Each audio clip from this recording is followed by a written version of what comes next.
রাত্রে আমরা সুখ নিদ্রা লাভ করি, আমরা স্বপ্ন দেখি, ভবিষ্যতের পরিকল্পনা করি, খুব ভালো লাগে। সকালে যখন চোখ খুলি নিদ্রা ভঙ্গ হয়, স্বপ্ন সেইখানেই ভেঙে যায়, আর তারপর আমরা আমাদের রোজকার জীবন যাপন করি। স্বপ্ন হয়তো মানুষ রাতের বেলায় দেখেন, কিন্তু সেটাকে সার্থক দিনের বেলাতেই করতে হয়। রাতে মধুর বাতাসের নিচে কোমল শয্যায় শুয়ে মাতার গলায় মিষ্টি গান শুনতে শুনতে নিদ্রায় আচ্ছন্ন হওয়া, স্বপ্ন দেখা, ভবিষ্যতের পরিকল্পনা করা বড়ই সরল। কিন্তু সকালবেলায় সময় মতো উঠে সূর্যের তাপ সহ্য করে, সেই উষ্ণতা সহ্য করে সর্বাঙ্গ ঘেমে গিয়ে নিজের পথ খুঁজে বের করা, সেই পথে অগ্রসর হওয়া, বাধা বিপত্তি এসবের সম্মুখীন হওয়া, আর তারপর লক্ষ্য লাভ করা, এগুলো কঠিন কাজ। এ হলো অত্যন্ত কঠিন কাজ। যদি আপনি চান যে স্বপ্ন আপনি দেখেছেন তা সত্যি হোক, তাহলে দিনের বেলায় আপনাকে বেরিয়ে কর্ম করতেই হবে, পরিশ্রম করতেই হবে। মনের এই চক্ষু দিয়ে স্বপ্ন দেখা সম্ভব, কিন্তু যদি আপনি বুঝতে পারেন যে এই স্বপ্নই হলো আপনার লক্ষ্য, তাহলে তাকে সার্থক করতে শুধুমাত্র পরিশ্রম দ্বারাই করতে হবে। তাহলে পরিশ্রম করুন আর আমার সাথে ভালোবেসে বলুন, রাধা রাধা। যত শক্তিশালী এই মন, তত শক্তিশালী এই শরীরও। এই যে আমাদের শরীর, এটা আসলে কি? এ হলো একটা রথের মতো, আর একটা রথ ততক্ষণ চলতে পারবে না যতক্ষণ না তাকে কোনো সারথি চালাবে। এই মন হলো শরীরের সারথি। এবার ভাবুন, যদি এই সারথি শক্তিহীন হয়, দুর্বল হয়, তাহলে এই রথের কি হবে? এটা উচিত পথে চলতে পারবে না, উচিত গতিতে চলতে পারবে না, মন মতো স্থানে এটা পৌঁছতেও পারবে না। সেই জন্য মনের শক্তি অত্যন্ত প্রয়োজনীয়। এবার মনের শক্তি আমরা কোথা থেকে লাভ করি? দৃঢ়তার শক্তি থেকে। এবার এই শক্তি আমরা কিভাবে বাড়াতে পারি? আমরা প্রতিদিন কিছু নতুন স্থির করি, কিছু ছোট কিছু বড়, আর যেই আমরা নতুন কিছু পূর্ণ করি, আমাদের মনের শক্তি বেড়ে যায়। আর যদি পূর্ণ না করতে পারি, মনের শক্তি কমে যায়। একটা দেওয়ালের মতো ছোট ছোট ছোট ছোট শিলা আমরা একটার পর একটা স্থাপন করে একটা দেওয়াল তৈরি করি। এতগুলো পাথর যখন একত্রিত হয়ে যায়, তখন এমন এক দেওয়াল তৈরি হয় যাকে ভাঙা প্রায় অসম্ভব হয়ে দাঁড়ায়। সেরকমই হয় মন এবং দৃঢ়তা। ছোট ছোট কাজ করে নিজের লক্ষ্য পূর্ণ করুন। এই লক্ষ্য যদি পূর্ণ হয়, তবে মনের শক্তি বাড়বে। কিছুটা এইভাবে যে যত বড়ই বিপদ আসুক না কেন, সেই বিপদ নিজে হার মেনে নেবে, কিন্তু আপনার মন ততটাই শক্তিশালী থাকবে। তাই মনের শক্তি বাড়াতে থাকুন, যাতে আপনি উচিত পথে চলতে পারেন, উচিত গতিতে চলেন, আর মনোবাঞ্ছিত স্থানে পৌঁছতে পারেন। তবেই এই মন প্রসন্ন হয়ে বলবে, রাধা রাধা। আজ আমরা দুই ধরনের ব্যক্তির বিষয়ে কথা বলবো। প্রথম জন হলেন যে প্রয়োজনের থেকে অনেক বেশি পরিমাণ ধন উপার্জন করে থাকেন। তার কাছে ততটা ধন থাকে যতটা তার প্রয়োজনও নেই, তারপরেও আরো ধন উপার্জন করতে চেষ্টা করতে থাকেন। সকল সম্ভব চেষ্টা করেন, সকল সম্ভব কর্ম করেন, তা সে উচিত কর্ম হোক বা অনুচিত, তাতে তাদের কিছুই যায় আসে না। তারা শুধুই এই সংসারের সকল সুখ ভোগ করতে চান, সকল স্বাচ্ছন্দ্য লাভ করতে চান। আজীবন তারা প্রচেষ্টাই করতে থাকেন। এবার এই করতে গিয়ে তারা ভারাক্রান্ত হয়ে সমস্যার সম্মুখীন হন। এনাদের সমগ্র জীবন এই চেষ্টাতেই চলে যায়, জীবন যাপন করার বদলে। অন্যদিকে আরেকজন ব্যক্তি, যিনি জানেন তার প্রয়োজন কতটুকু, আর শুধুমাত্র সেই পরিমাণ ধন অর্জন করেন, তার থেকে বেশি একটুও নয়। উনি যদি দুবেলা খেতে পান, মাথা গোজার ঠাঁই পেয়ে যান, সেটাই পর্যাপ্ত। তাতেই তিনি আনন্দে জীবন যাপন করেন, না কোনো বৃথা চিন্তা করেন, না কোনো বৃথা কষ্ট করেন। এবার আমি আপনাদের জিজ্ঞেস করব, এই দুই ব্যক্তির মধ্যে আপনি কোন ব্যক্তি হতে চাইবেন? বেশিরভাগ মানুষ এটাই বলবেন যে আমরা সেই দ্বিতীয় মানুষ হতে চাই যারা সন্তুষ্ট। কিন্তু যদি মন দিয়ে দেখেন, আপনিও সেই কর্মই করছেন যা প্রথম ব্যক্তি করেন। আপনারা সবসময় চেষ্টা করে চলেছেন, এটাও লাভ করতে হবে, ওটাও লাভ করতে হবে, আমার এটারও প্রয়োজন, ওটারও প্রয়োজন। আপনি অনেক কিছু লাভ করেছেন, কিন্তু প্রশ্ন এটাই যে আপনার কি সেই সবকিছুর প্রয়োজন রয়েছে? এর উত্তর আপনার অন্তর্মনে রয়েছে। আপনার মন জানে যে আপনার প্রয়োজন কতটুকু। সেখানে গিয়ে দেখুন। সন্তুষ্টি মানুষকে আনন্দ দেয়। মানুষ যতটা সন্তুষ্ট হবে ততটাই সে আনন্দ লাভ করবে। এবার আপনাকে এই সিদ্ধান্ত নিতে হবে যে আপনি কখন আর কোথায় সন্তুষ্টি লাভ করবেন, কত কিছু লাভ করার পরে সন্তুষ্ট হবেন। এই উত্তর আপনি মন থেকে পাবেন। এই সমাজের চাহিদায় জড়িয়ে নিজেকে বিভ্রান্ত করবেন না। নিজের অন্তরের এই মিথ্যে অহংবোধকে প্রশ্রয় দিতে গিয়ে যদি আপনি এরকম প্রয়াস করতে থাকেন, তাহলে জীবনযাপন কখন করবেন? থেমে যান, শান্ত হয়ে যান, নিজের অন্তর্মনে নিমজ্জিত হয়ে দেখুন যে সন্তুষ্টি কোথায়। এই সন্তুষ্টি লাভ করুন। এই মন প্রসন্ন হয়ে বলবে, রাধা রাধা। কখনো কোনো বাগানের কোনো বৃক্ষকে দেখেছেন যেখানে সুগন্ধি ফুল থাকে, রসালো ফল থাকে? তখন মন প্রফুল্ল হয়ে ওঠে। মন থেকে সেই বৃক্ষের প্রতি ভালোবাসা জন্মায়। কিন্তু যিনি বাগানের মালিক, শুধুমাত্র তিনিই জানেন যে কিভাবে এই বৃক্ষকে আগলে রাখতে হয়, কিভাবে তার পরিচর্যা করলে এতে সুন্দর সুগন্ধি ফুল হবে, রসালো ফল হবে। কখনো কখনো প্রয়োজনের থেকে বেশি রোদ পেলে এই বৃক্ষগুলি শুকিয়ে যায়। প্রয়োজনের থেকে কম রোদ পেলেও এই বৃক্ষ কিন্তু শুকিয়ে যায়। প্রয়োজনের থেকে কম জল যদি পায়, এই বৃক্ষ শুকিয়ে যেতে পারে। প্রয়োজনের থেকে অতিরিক্ত জল যদি পায়, তখনও এই বৃক্ষের শিকড়গুলি নষ্ট হয়ে যেতে পারে। এবার এটাই কিন্তু আমাদের সংসারের সাথেও হয়।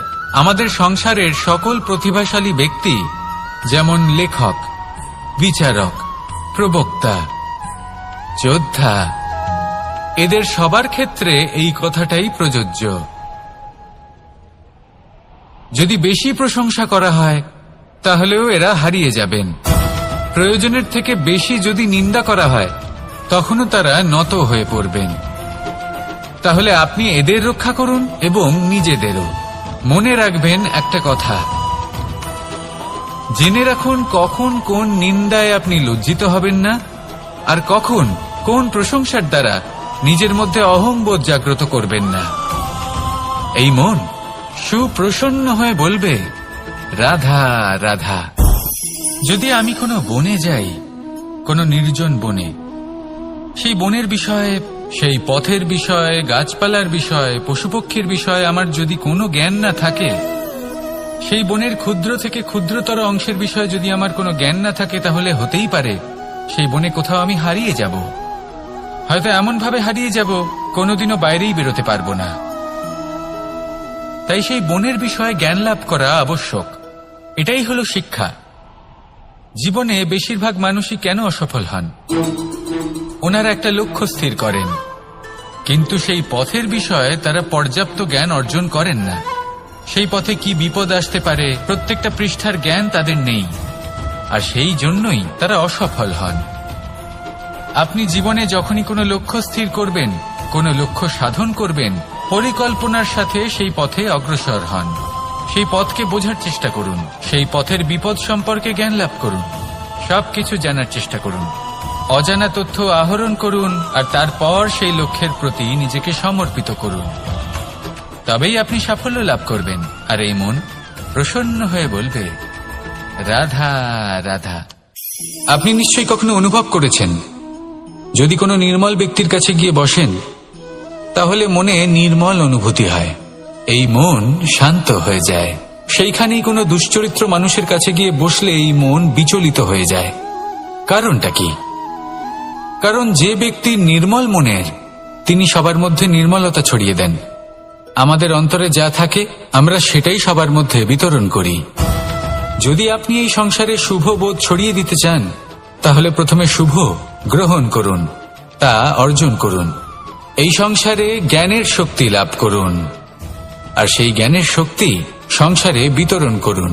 শান্তি এবং সন্তোষ প্রদান করুন, কারণ যেমন বীজ এই সংসারে বপন করবেন তেমনই ফল আপনি লাভ করবেন। যেমন দেবেন তেমন ফিরেও পাবেন। এই সংসারে জ্ঞান প্রদান করুন, শান্তি প্রদান করুন, সন্তুষ্টি প্রদান করুন। এই সংসারে ভালোবাসা বিতরণ করুন, আর এই প্রেম ভাব নিয়েই বলুন রাধা রাধা। এই সংসারে সবথেকে বেশি মূল্যবান কি হতে পারে? সময়। সমগ্র পৃথিবীর সমগ্র সম্পত্তি ব্যবহার করেও সময়ের একটা মুহূর্ত লাভ করা যায় না, এতটাই বেশি মূল্যবান। আর এই সময়কেই আপনি হেলায় নষ্ট করতে থাকেন, এর সদ্ব্যবহার করেন না, নিজের স্বপ্ন পূরণ করেন না। আর যখন এই সময় পার হয়ে যায় তখন মনে হয় আর তো সময় অবশিষ্ট নেই। এটা হলো অনুচিত। তাই এই সময়ের সদ্ব্যবহার করুন, শ্রেষ্ঠ কর্ম করুন, সেই সকল কর্ম করুন যা আপনি করতে চান, সেই সকল স্বপ্ন পূরণ করুন। এই সময় ব্যর্থ হতে দেবেন না। এই সময় কারোর জন্য থেমে থাকে না। আর একবার এই সময় পার হয়ে গেলে আর আপনি তার সদ্ব্যবহার না করলে এই সময়ই এসে আপনার বিনাশ ঘটাবে। এই সময়কে সম্মান করুন, আর আমার সাথে ভালোবেসে বলুন রাধা রাধা। এই সংসারে দুই ধরনের মানুষ দেখা যায়, এক সরল, দুই জটিল। এবার এই যে সরল ব্যক্তি থাকে তাদের এই সমাজ দুর্বল মনে করে। এমনিতে দেখতে গেলে জলও সরল, বায়ুও সরল। ওনারা যেদিকে চাইবেন প্রবাহিত হতে পারেন, এনাদের যে আকার দেবেন সেটাই ধারণ করবেন। কিন্তু এরা বাস্তব রূপ ধারণ করলে তখন কি হয়? এই জল এমন এক ধারায় পরিণত হয় যে অনেক বড় বড় পাথরকে খণ্ডিত করে দিতে পারে। এই বায়ু এমন এক চক্রবাতে পরিণত হয় যা সংসারে বিনাশ ডেকে আনে।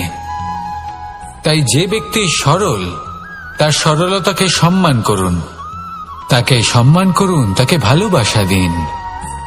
আর আমার সাথে ভালোবেসে বলুন রাধা রাধা। খেলা খেলতে কে না ভালোবাসেন?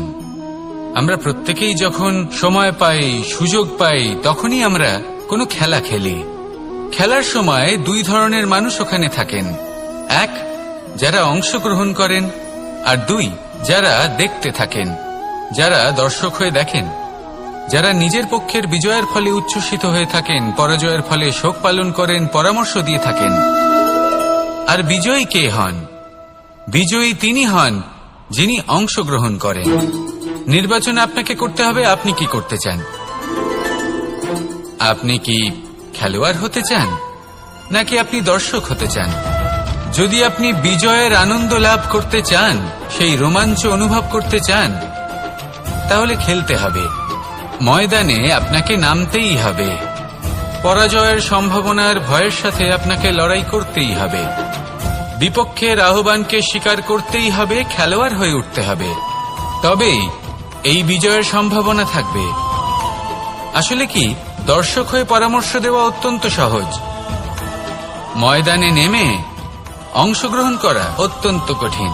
আর এখানে যেটা সহজ তা আপনাকে বিজয়ের পথে কখনোই নিয়ে যাবে না।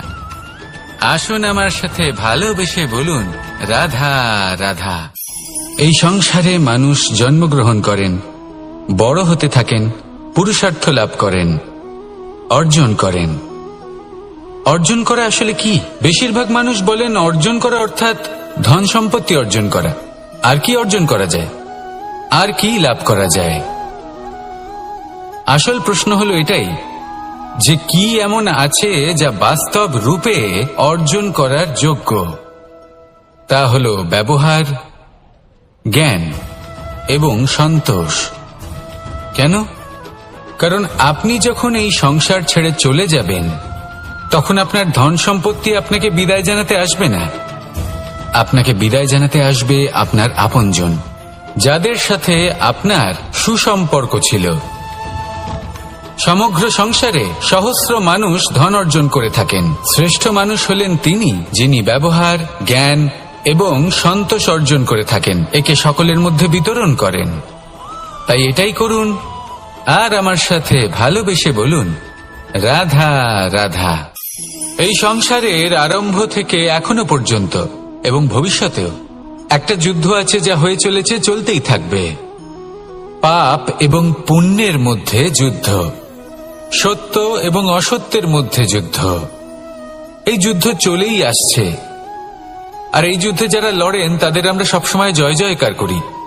আর যারা এই জয় জয়কার করেন তাদের প্রত্যেকের একটা বিশেষ গুরুত্ব থাকে। যখনই কোনো যোদ্ধা যুদ্ধক্ষেত্রে ক্লান্ত হয়ে পড়ে, শক্তিহীন হয়ে পড়ে, তখন এরা জয় জয়কার করে, শঙ্খ বাজাতে থাকে, সেই যোদ্ধাকে অনুপ্রেরিত করে, শক্তি এবং সাহসে ভরিয়ে তোলে, আর তখন সেই যোদ্ধা সেই যুদ্ধকে এগিয়ে নিয়ে যেতে পারে। যখন শ্রীরাম লঙ্কা যাত্রা করার জন্য সেতু তৈরি করছিলেন, তখন একটা ছোট্ট মিষ্টি কাঠবিড়ালি নিজের মুখে মাটির টুকরো বয়ে নিয়ে গিয়ে তার সাধ্যমতো তাকে সাহায্য করছিল। শ্রীরাম দেখলেন এবং বললেন যে ও তো সবার মনোবল বৃদ্ধি করছে, সবাইকে প্রেরিত করছে। ও বলল যে আমি এত ছোট হয়েও যদি এই কাজ করতে পারি, তাহলে আপনারা সবাই কেন পারবেন না? এটাই হলো সেই সকলের মাহাত্ম্য, যারা জয় জয়কার করেন, অনুপ্রেরিত করেন, সাহস যোগান। ওনারা সেই ব্যক্তি যারা একজন যোদ্ধার মধ্যে যুদ্ধকে জয় করার শক্তি প্রদান করেন। আসুন আমার সাথে ভালোবেসে বলুন, রাধা রাধা। সংসারে আমাদের জীবনে যখন কোনো সুখ বা দুঃখ আসে, তার জন্য আমরা কাউকে না কাউকে অবশ্যই দায়ী করে থাকি, তাই না? এই ব্যক্তি আমাদের সাথে এরকম কাজ করেছেন, তাই আমার সাথে এমন হলো। ওই ব্যক্তি যদি এমনটা না করতেন, তাহলে আজ আমি ওই স্থানে পৌঁছতে পারতাম। সবই আপনার দৃষ্টিভঙ্গির ওপর নির্ভরশীল, আর যদি আপনার দৃষ্টিভঙ্গি এমন হয়, তাহলে তা অনুচিত। সত্যি কথা বলতে, এই সংসারে ভিন্ন ভিন্ন ধরনের মানুষ আছে।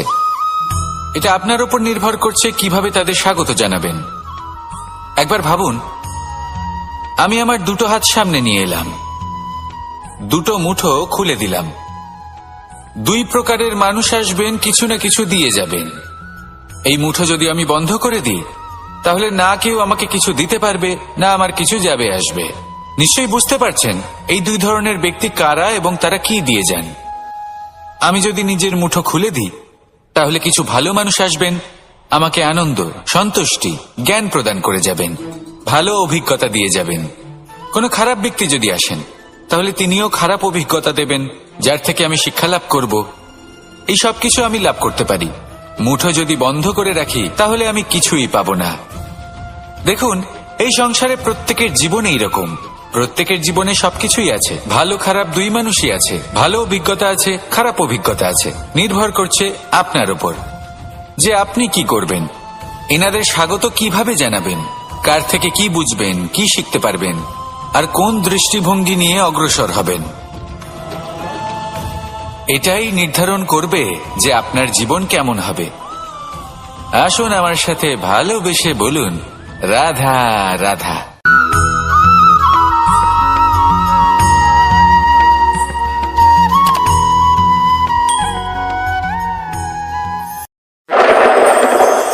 আমি দ্বারকাধীশ এবং আমার সভাতে বিভিন্ন সময় বিভিন্ন ধরনের মানুষ আসেন, নিজেদের দাবি নিয়ে, নিজেদের ইচ্ছে নিয়ে। কখনো কেউ ভোজন চান, আবার কখনো কেউ ওষুধ, কখনো কেউ বস্তু চান, কেউ আবার চান বস্ত্র। কারোর জ্ঞান চাই, কারোর ধন চাই, আবার কারোর বাসস্থান। অনেক সময় আমি এই অনুরোধ, এই ইচ্ছে পূর্ণ করি না। এবার আপনি এটা ভাবতেই পারেন যে কৃষ্ণ তো তাহলে লোভী, ওর কাছে তো সবকিছুই রয়েছে, তারপরেও সে নিজের প্রজার ইচ্ছে পূর্ণ করে না, তাদের সমস্যাগুলি বুঝতে পারে না, তাদের সুখ স্বাচ্ছন্দ্য প্রদান করে না। আসল সত্য হলো এটাই যে কোনো সবল ব্যক্তি, যে কোনো গৃহস্থ ব্যক্তি যে কাজ করতে সক্ষম, তার পরিশ্রম দ্বারাই নিজের প্রয়োজনগুলি এবং ইচ্ছেগুলি পূরণ করা উচিত। এটা অত্যন্ত প্রয়োজনীয়, আর এগুলো তিনি করতে পারেন শিল্প, ব্যবসা, আচরণ অথবা জ্ঞানের ভিত্তিতে। এই পথে চলতে হবে, পরিশ্রম করতে হবে, তবেই সে কিছু অর্জন করতে পারবে। এবার এমন কোনো ব্যক্তি যার এই সব কিছুতে কোনো রুচি নেই, যে কিছুই করতে চায় না, সে কিছুই অর্জন করতে পারবে না। এবার এরকম কোনো ব্যক্তিকে যদি আমি কোনো বস্তু প্রদান করি, তাহলে কি হবে? সে পরাধীন হয়ে যাবে, আর সেটা উচিত হবে না। তাহলে কি করা উচিত? তাকে পথ দেখানো। তাকে বোঝাতে হবে যে কোন পথে চলে তুমি নিজের লক্ষ্য প্রাপ্ত করতে পারবে। শিল্প, জ্ঞান, আচরণ এবং ব্যবসা, এই পথে কিভাবে চলে সেটা শেখাতে হবে। আর আমি সেটাই করি। তার ফলে কি হয়? ব্যক্তি স্বাধীন হয়ে যায়। সংসারে সে যা চাইবে তাই প্রাপ্ত করতে পারবে। কখনো কারোর থেকে কিছু চাইবার প্রয়োজন পড়বেই না। এই কথাটা সবসময় মনে রাখবেন। যখনই দান করবেন, তা ভাবনা চিন্তা করে এমন ভাবে দান করবেন যাতে সামনের ব্যক্তি স্বাধীন হতে পারেন, পরাধীন নয়। আসুন আমার সাথে ভালোবেসে বলুন, রাধা রাধা। করতে শিখুন। পাণ্ডবরা বন থেকে এসেছিলেন। ওনাদের কাছে না কোনো ধন ছিল, না কোনো সম্পদ, না বিদ্যা। নিজের পরিশ্রমের দ্বারা ওনারা বিদ্যা অর্জন করেছিলেন, আর তার দ্বারাই সম্পদ অর্জন করলেন আর ধনও অর্জন করলেন। এই পাণ্ডব ছিলেন অত্যন্ত কুশল এবং শক্তিশালী। যুধিষ্ঠির নিজের পরিশ্রম দ্বারা এমন জ্ঞান অর্জন করেছিলেন যে এই সংসার ওনাকে ধর্মরাজ যুধিষ্ঠির অভিহিত করেছিল। দেখতে গেলে পাণ্ডবদের কাছে সবকিছুই ছিল, কিন্তু যখন বিষয় এলো আরো ধন লাভ করার, তখন যুধিষ্ঠির, যিনি পাণ্ডবদের মধ্যে জ্যেষ্ঠ, তিনি সকল পাণ্ডবদের সাথে দ্যুতক্রীড়ায় অংশগ্রহণ করে ফেললেন। এর ফলে না শুধু ধনলক্ষ্মী, ধর্মলক্ষ্মী, বিবেক লক্ষ্মীকেও হারালেন, আর শুধু তাই নয়, নিজের গৃহলক্ষ্মী দ্রৌপদীকেও হারিয়ে ফেললেন। এর কারণ কি? ভুলে গেলেন খুব সহজ একটা কথা। এই সংসারে সম্মান এবং সাফল্য দুটোই পরিশ্রমের দ্বারা লাভ করতে হয়, কিন্তু দ্যুতক্রীড়ার এই খেলা আমাদের ভাগ্যের উপর নির্ভরশীল। এই সংসারে দুটি পথ রয়েছে। একটা পথ যেখানে কর্ম এবং পরিশ্রমের দ্বারা আপনি নিজের পথ নিজেই রচনা করতে পারবেন, আর দ্বিতীয় পথ হলো যেখানে এই ভাগ্য এক মুহূর্তে আপনাকে শিখরেও পৌঁছে দিতে পারে, আবার ধূলিসাৎ করে দিতে পারে।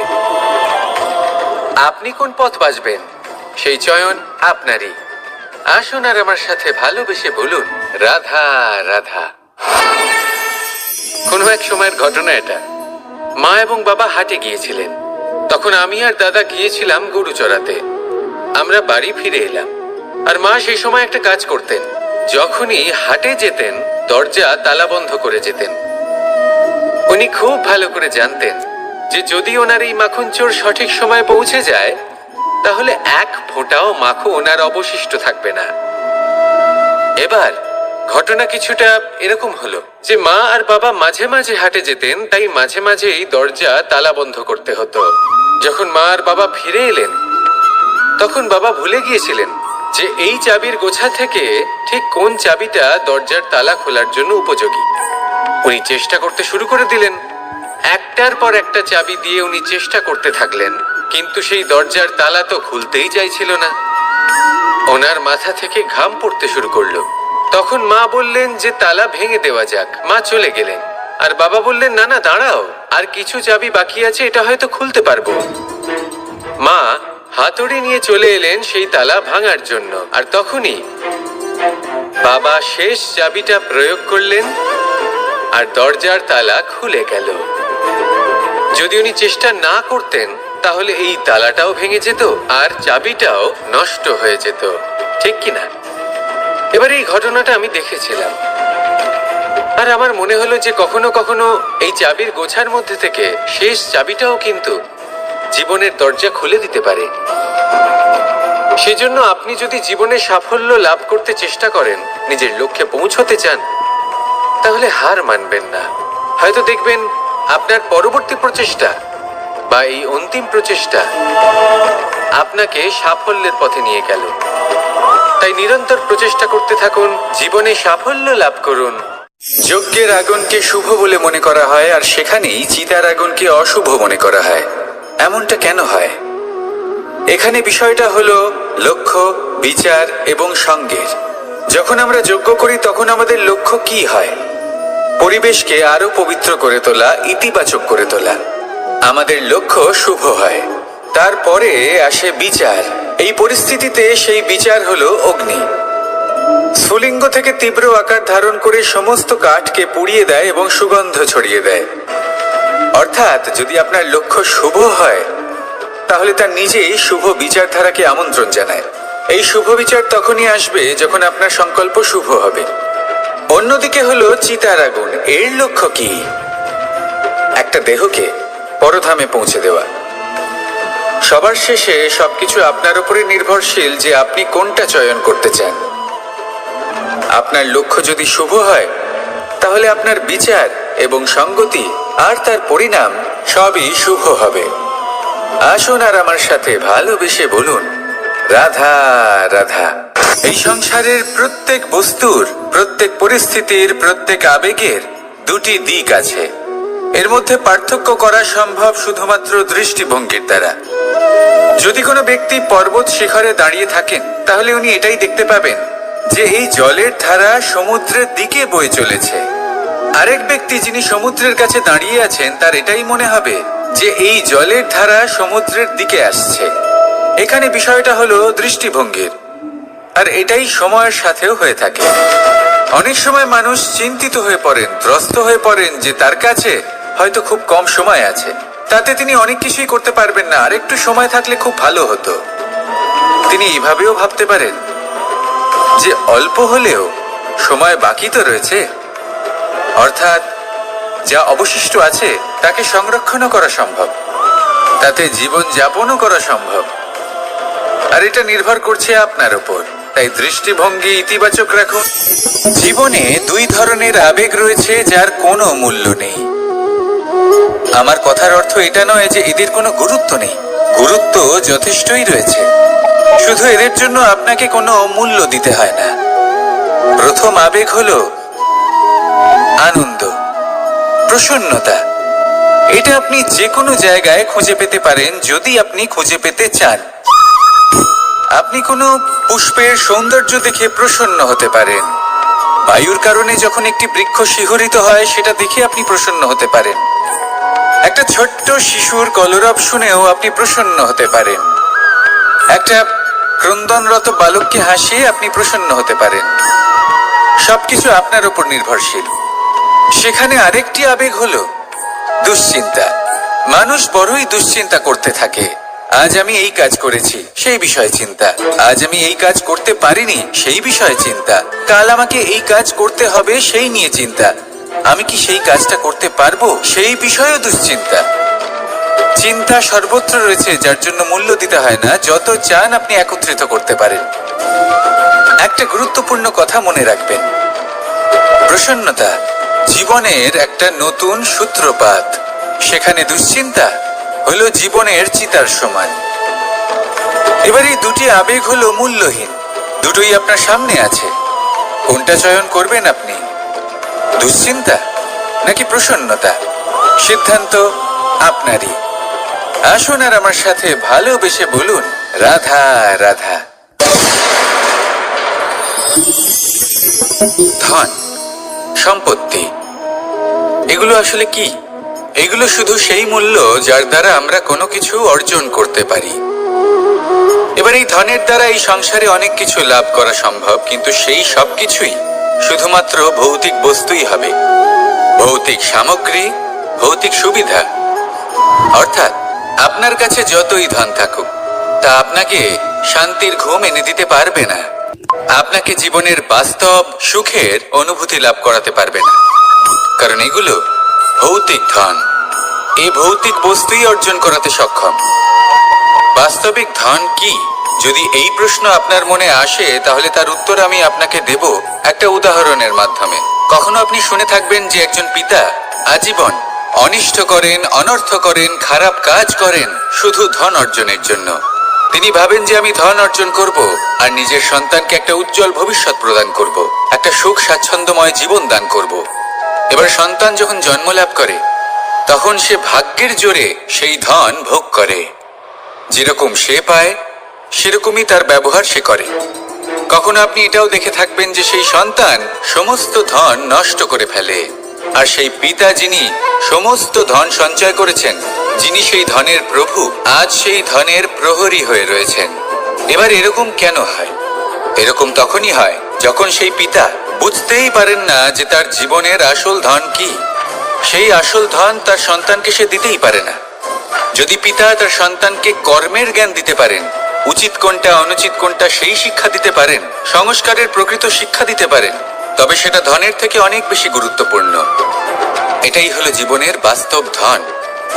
আপনি সেই কথা তো অবশ্যই শুনে থাকবেন, কুসন্তান হলে ধন সঞ্চয় করে কি হবে, সুসন্তান হলে ধন সঞ্চয় করে কি হবে। সন্তান যদি কুপুত্র হয় তাহলে সব নষ্ট করে ফেলবে, আর সন্তান যদি সুপুত্র হয় তাহলে ধন থাকুক না থাকুক সে নিজেই কর্মের পথে অগ্রসর হয়ে ধন অর্জন করবে আর নিজের জন্য এক উজ্জ্বল ভবিষ্যৎ গড়ে তুলবে। তাই সন্তানকে সম্পদ দেওয়ার আগে কর্মের জ্ঞান দান করুন, সুশিক্ষা দিন, কারণ এটাই হলো জীবনের প্রকৃত ধন। আসুন আর আমার সাথে ভালোবেসে বলুন, রাধা রাধা। একবার একটা শেয়াল বনে বিচরণ করছিল। ও একটা ছোট্ট শাবক দেখতে পেল। ও ভাবলো, আজ একেই আমি খাবার হিসেবে গ্রহণ করব। আশেপাশে দেখলো কেউ দেখছে না তো, কেউ ছিল না, আর সেই শাবকের উপর আক্রমণ করলো, যা হলো একটা ঘোর অপরাধ। বনের নিয়ম অনুসারে আপনি কখনোই শাবকের উপর আক্রমণ করতে পারেন না। তারপর এই খবরটা যখন রাজা সিংহ জানতে পারলেন, সভার আয়োজন করলেন। কিন্তু সেখানে শেয়াল বলল, আমি তো এরকম কিছু করিনি। কিন্তু যদি আপনি এরকম বলেন, কোনো প্রমাণ দিন, এর কোনো সাক্ষী আছে? তখন রাজা সিংহ পেঁচাকে ডেকে পাঠালেন, যে সেই মুহূর্তে বৃক্ষের শাখার উপর বসেছিল, সে সব কিছু দেখেছিল। পেঁচা সব সত্যি কথা বলল, আর শেয়ালকে মৃত্যুদণ্ড দেয়া হলো। এবার এই কাহিনী আমি আপনাকে কেন শোনালাম? কারণ মানুষও কখনো কখনো এরকম কর্ম করেন যা শিয়াল করেছে। এটা ভাবেন কেউ দেখছে না যখন, আমি অনুচিত কর্ম করতেই পারি। কিন্তু না, আপনি যাই করুন না কেন, কেউ না কেউ অবশ্যই তা দেখছে। কোনো ব্যক্তি না হলেও কোনো প্রাণী, না হলে কোনো যক্ষ বা দেব বা প্রেত। যদি এনারা কেউ না দেখেন, তাহলে ধরিত্রী মাতা দেখেন, যেখানে দাঁড়িয়ে আপনি সেই কর্ম করছেন, তাই না? তাই একটা কথা সবসময় মনে রাখবেন, কে দেখছেন কে দেখছেন না সেই বিষয়ে ভাবা ছেড়ে দিন। এটা খুব সহজ কথা। আপনি যদি উচিত কর্ম করেন, উচিত ফল পাবেন। যদি অনুচিত কর্ম করেন, তাহলে আপনি অনুচিত ফল অবশ্যই পাবেন। সেই জন্য উচিত পথে চলতে থাকুন, উচিত কর্ম করতে থাকুন, আর আমার সাথে ভালোবেসে বলুন, রাধা রাধা। আমরা সবাই জীবনে নিজের জন্য সবচেয়ে ভালোটাই চাই, সবচেয়ে ভালো সুবিধে পেতে চাই, সবচেয়ে বেশি সম্মান পেতে চাই। কিন্তু সবার পক্ষে এই সব পাওয়া কি সম্ভব? হ্যাঁ, নিশ্চয়ই। শুধু একমাত্র বাধা সময়। আমাদের জীবনের কোনো স্থায়িত্ব নেই। তাই যদি সময়ের সদ্ব্যবহার করেন, তাহলে একটু সুবিধে হতে পারে। এবারে দেখুন, যাদের সবসময় স্বপ্ন দেখতে ভালো লাগে, তার জন্য রাত্রি কম পড়ে যায়। আর যারা স্বপ্ন পূরণ করতে চান, তাদের জন্য দিন কম পড়ে যায়। যারা সম্মান পেতে চান, তাদের জন্য সব সময় পরোপকার কম পড়ে যায়। আর যারা জ্ঞান অর্জন করতে চান, তাদের জন্য মনোসংযোগ। জীবনে যদি নিজের লক্ষ্যে পৌঁছতে চান, তবে সময়ের বিভাজন আপনাকে ঠিক করতেই হবে। মনে রাখবেন, রাধা রাধা। লোকে বলে জীবনে মেলামেশা করা অত্যন্ত আবশ্যক। এতে সম্পর্কের আধারও হয়, আবার ব্যবসাও চলে। কিন্তু সবচেয়ে বেশি গুরুত্বপূর্ণ হলো ব্যবহার। তাই এই বিষয়ে ভাবুন, আপনার জীবনে কে আপনার সাথে মেলামেশা করবে তা নিশ্চিত করে সময়। আপনি আপনার জীবনে কার সাথে মেলামেশা করবেন তা নিশ্চিত করবে আপনার হৃদয়। আপনি যাদের সাথে মিশছেন, তাদের হৃদয়ে আপনি কতক্ষণ থাকবেন তা নিশ্চিত করবে আপনার ব্যবহার। নিজের ব্যবহার ভালো রাখুন, সব ভালোই হবে।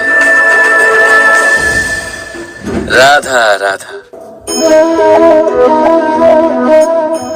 এই ফুল দেখতে পাচ্ছেন আপনি? এটা সেই ফুল যার জীবন এই ডালে শুরু হয়েছিল।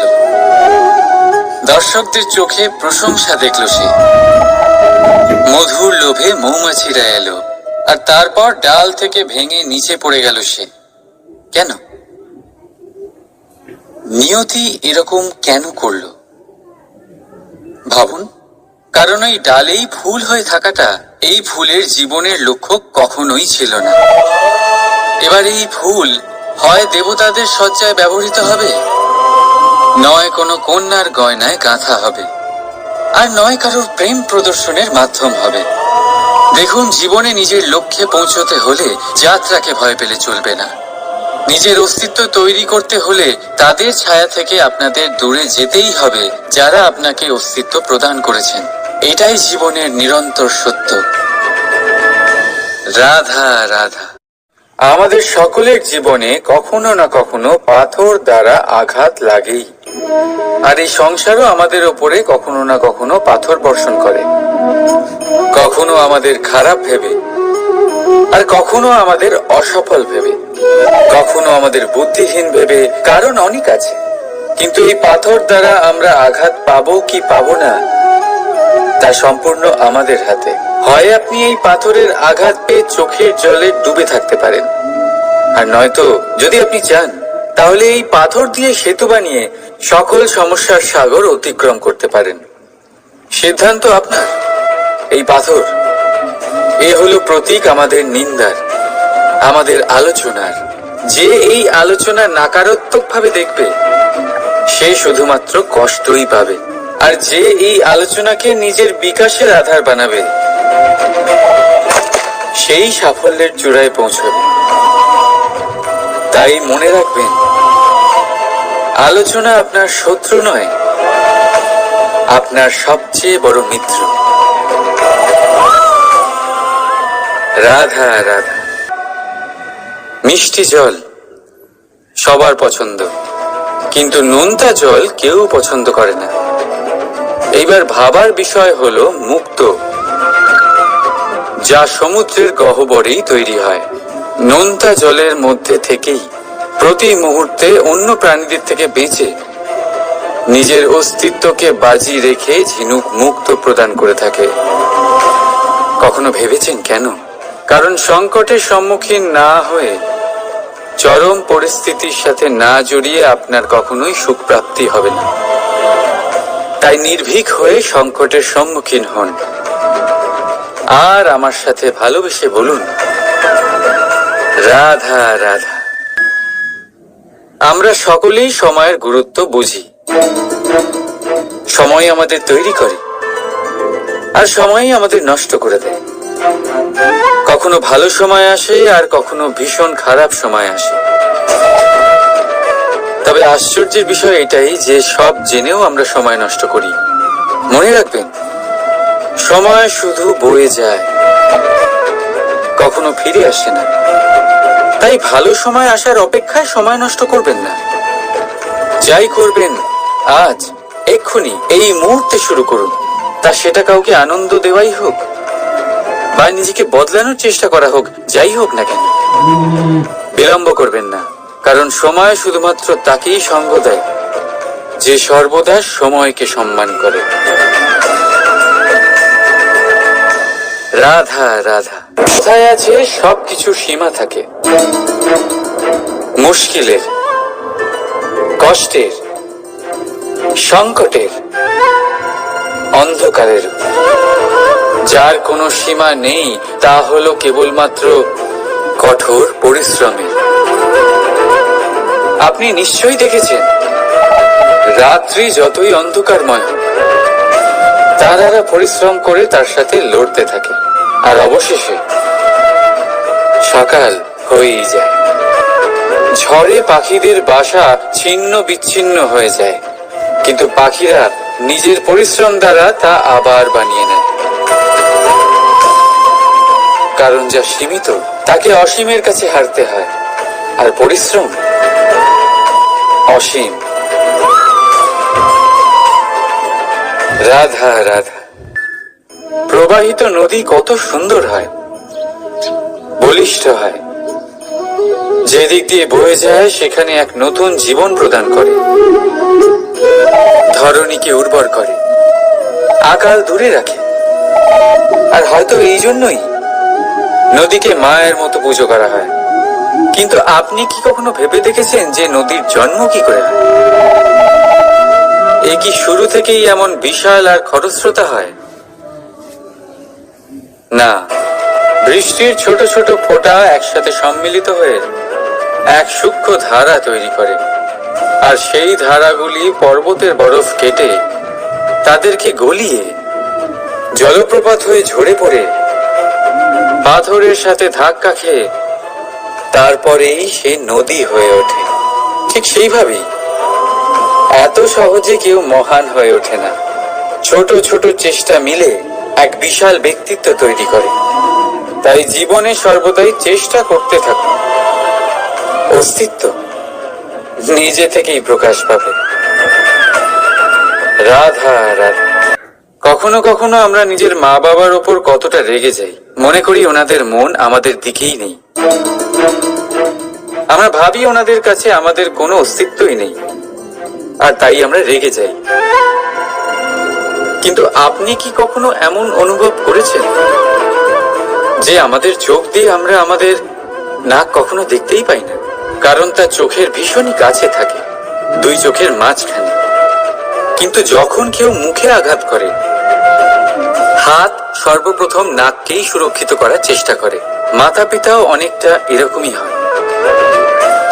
আপনার ভালোর জন্য, আপনার সুরক্ষার জন্য তারা সবসময় তৈরি। তাই তাদের প্রেমকে কখনো সন্দেহ করবেন না। আবশ্যক নয় তাদের প্রেম আপনি সবসময় স্পষ্টভাবে দেখতে পাবেন, কারণ এই এক এমন প্রেম যা সর্বদাই আপনার সাথে ঢাল হয়ে আপনার রক্ষা করতে থাকবে। রাধা রাধা। বাবুল গাছ কত বিশাল আকার হয়, পিপুল গাছও বিশাল আকার হয়। কিন্তু আপনি কি কখনো ভেবে দেখেছেন যে কেন বাবুল গাছ কেটে তা ব্যবহার করা হয়, আর কেনই বা পিপুল গাছকে পুজো করা হয়? এই জন্যই, কারণ পিপুল গাছ তার নিচে বসে থাকা পথিককে ছায়া প্রদান করে, নিজের ডালে অসংখ্য পাখিদের আশ্রয় দিয়ে থাকে, কাউকে কাঁটা ফুটিয়ে দূরে সরায় না, বরং তাকে শীতল ছায়া দিয়ে তার ক্লান্তি দূর করে। এই সংসারে যদি আপনি সম্মান পেতে চান, তবে পিপুল গাছের মতোই হতে হবে। কিছু দিতে শিখুন, আনন্দ, সুখ, শীতলতা দান করতে শিখুন। আর কাঁটার মতন কাউকে কখনো কষ্ট দেবেন না। সম্মান স্বয়ং হেঁটে আপনার কাছে আসবে। আর মন প্রসন্ন হয়ে বলবে, রাধা রাধা। শক্তি অর্জন করা এতটা কঠিন নয় যতটা শক্তি লাভ করার পরে সেই শক্তি সামলানো কঠিন হয়। কারণ যেই মানুষ শক্তি লাভ করে তার মনে গর্ববোধ জন্মায়, জন্মায় অহংকার, জন্মায় জেদ। তাই শক্তি প্রাপ্ত করার সাথে বিনম্র থাকাও অত্যন্ত আবশ্যক। আর এটা আমাদের শেখা উচিত বৃক্ষের থেকে। বৃক্ষ যা আমাদের ফল দেয়, বৃক্ষ যা যত ফল দেয় ততটাই ঝুঁকে যায়। আমরা পাথর মারি ওই বৃক্ষের থেকে ফল প্রাপ্ত করার জন্য। সেই পাথরের মার সহ্য করেও বৃক্ষ আমাদের ফল দেয়। কোনো গর্ববোধ নেই, কোনো অহংকার বোধ নেই। আর সেই জন্য এই বৃক্ষের পুজো করা হয়। এটাই হলো মাহাত্ম্য শক্তির সাথে বিনম্রতার। যদি এই শক্তি সৃজন করে থাকে, সাহায্য করে থাকে, সম্বল হয়ে থাকে, তবেই সেই শক্তি উপযুক্ত। আর নয়তো সেই শক্তি একদিন আপনাকে আসক্ত অবশ্যই করবে। তাহলে শক্তি অবশ্যই অর্জন করুন, কিন্তু তার সাথে সেই শক্তি সামলানোর মতো বিবেকও আপনাকে অবশ্যই জাগ্রত করতে হবে। তাহলে আসুন আমার সাথে ভালোবেসে বলুন, রাধা রাধা।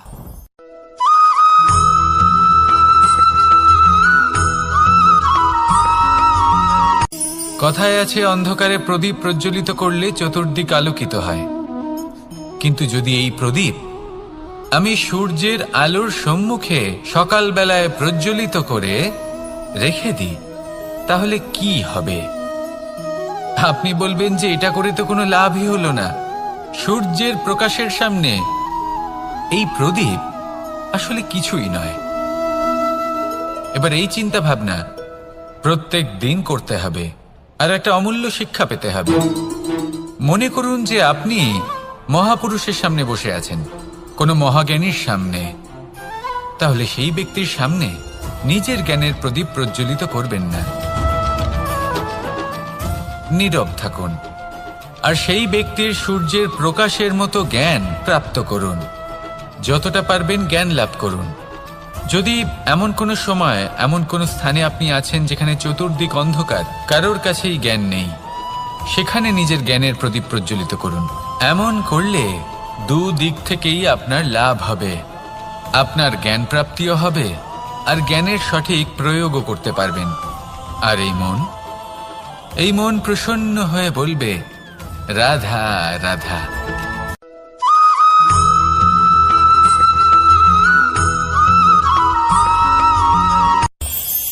এই সংসারে আমরা প্রকাশ কোথা থেকে পাই? এর উত্তর বড়ই সরল। ভোরে যখন সূর্যোদয় হয় তখন প্রকাশের কিরণ আমাদের ঘরে এসে পৌঁছয়। এইভাবেই আমরা প্রকাশ লাভ করি। এবার এই প্রকাশের আলোতেই আমরা সারাদিনের কাজ সম্পন্ন করি। সন্ধে হয়ে যায়, সূর্যাস্তও হয়ে যায়, আর আমাদের ঘর যাতে অন্ধকার না হয় তার জন্য আমরা একটা প্রদীপ প্রজ্বলিত করি। এটাই ঘটে আমাদের জীবনেও। এবার প্রবাহমান আয়ুর সাথে আমরা আমাদের অন্তরে যদি একটা প্রদীপ প্রজ্বলিত করে নিই, তাহলে বিষয়টাই অন্যরকম হবে। এবার আপনি বলবেন কোন প্রকাশের কথা বলছি যা আমাদের অন্তরে জাগ্রত করা সম্ভব? আমাদের আত্মার মাঝে প্রেমের প্রকাশ জাগ্রত করার কথা বলছি। কারণ আমাদের এই জীবন এও হলো দিনের আলোর মতো। আজ প্রকাশ আছে, কিন্তু কোনোদিন অবশ্যই অস্ত হবে। কিন্তু অস্ত হবার আগে যদি আমরা আমাদের আত্মার মাঝে প্রেমের এই প্রকাশ উজ্জ্বলিত করে নিই, তাহলে আমাদের সন্ধ্যাকালও আমরা আনন্দে এবং প্রেমে যাপন করব। তাহলে আসুন আর আমার সাথে ভালোবেসে বলুন, রাধা রাধা।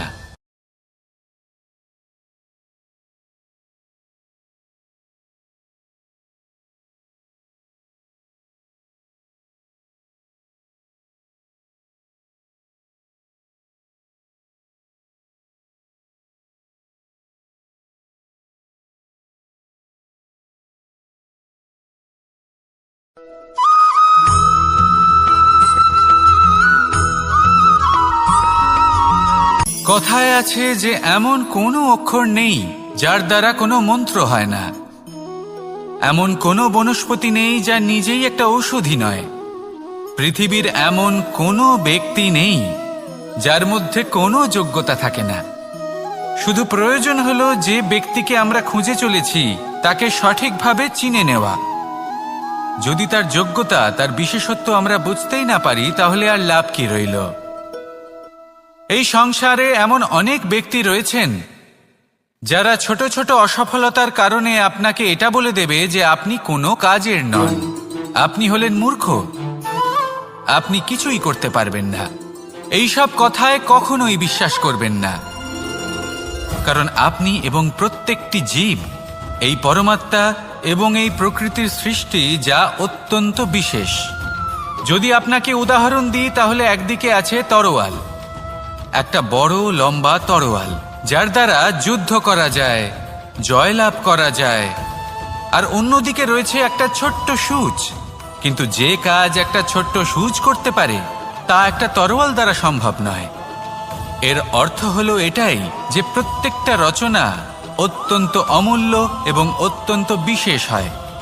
তাহলে বিশ্বাস রাখুন যে আপনি অত্যন্ত বিশেষ একজন, আর প্রেমের সাথে বলুন, রাধা রাধা।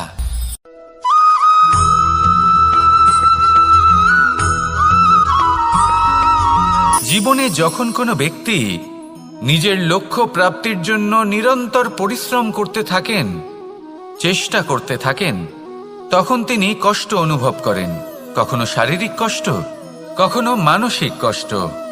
এবার উনি এটা ভাবতে থাকেন যে আমি কি উচিত করছি নাকি অনুচিত করছি। কারণ অন্যদিকে এমন একজন ব্যক্তিও আছেন যিনি একদমই পরিশ্রম চেষ্টা করছেন না। তিনি মদিরা পান করেন, বিলাসিতায় জীবন কাটান, অলস প্রকৃতির হয়ে ওঠেন, নিদ্রাতে বিলীন হয়ে থাকেন আর ভাবেন যে তিনি সুখ লাভ করছেন। কিন্তু এরকম কেন হয়? কারণ যখন আমরা সৎ পথে থাকি, উচিত পথে চলি, লক্ষ্য প্রাপ্ত করার জন্য চেষ্টা করতে থাকি, তখন আমাদের ভেতরে থাকা নেতিবাচক শক্তি এবং পাপ এই দেহকে ত্যাগ করে দেয়। আর এই অনুভূতিটাই আমাদের দুঃখের অনুভূতি দেয়, কষ্ট দেয়। এবার সেখানে যদি আমরা কুপথে চলি, অনুচিত পথে চলতে থাকি, তাহলে আমাদের ভেতরে থাকা পুণ্য এবং ধনাত্মক শক্তি আমাদের দেহ ত্যাগ করে দেয়। আর এই অনুভূতির কারণেই আমরা সুখ অনুভব করি। কিন্তু কখনো ভাববেন যে এই সুখ বেশি সময় পর্যন্ত থাকে না।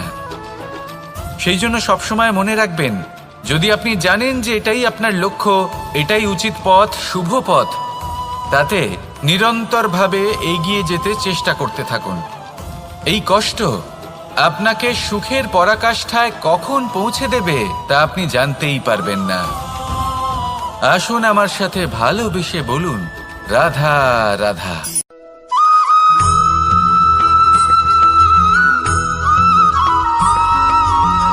এই দড়িটা দেখুন, ছোট ছোট রেশম দ্বারা তৈরি, এটা সরু সুতো দ্বারা তৈরি হয়েছে এটা, আর এ অত্যন্ত কোমলও বটে। আর আপনি চাইলে এটা সোজাও করে দিতে পারেন, আর চাইলে এটা বেঁকিয়েও দিতে পারেন, আর যদি চান তাহলে এটা গোল গোল করে বেঁধে কোথাও রেখেও দিতে পারেন। এবার এই কোমল দড়ি যদি কোনো নিষ্ঠুর কঠিন পাথরে বারংবার জড়িয়ে দেওয়া হয়, তাহলেও তাকেও কাটতে পারে, নিজের ছাপ ছেড়ে যেতে পারে, সেটার আকারও বদলে ফেলতে পারে। এবার এর কারণ কি? এর কারণ হলো অভ্যাস আর নিরন্তর প্রচেষ্টা। যদি আপনিও চেষ্টা করেন আর নিরন্তর কর্ম করে যান, তাহলে আপনার প্রারব্ধ পাথরের মতো কঠিনই হোক না কেন, তাতে ভাঙন ধরিয়েও আপনি নিজের লক্ষ্যে অবশ্যই পৌঁছতে পারবেন। একটা গুরুত্বপূর্ণ কথা মনে রাখবেন, সুকর্মের অভ্যাস আর নিরন্তর প্রয়াস, এই হলো সাফল্যের মন্ত্র। তাহলে জীবনে এই মন্ত্র আনুন আর আমার সাথে ভালোবেসে বলুন, রাধা রাধা।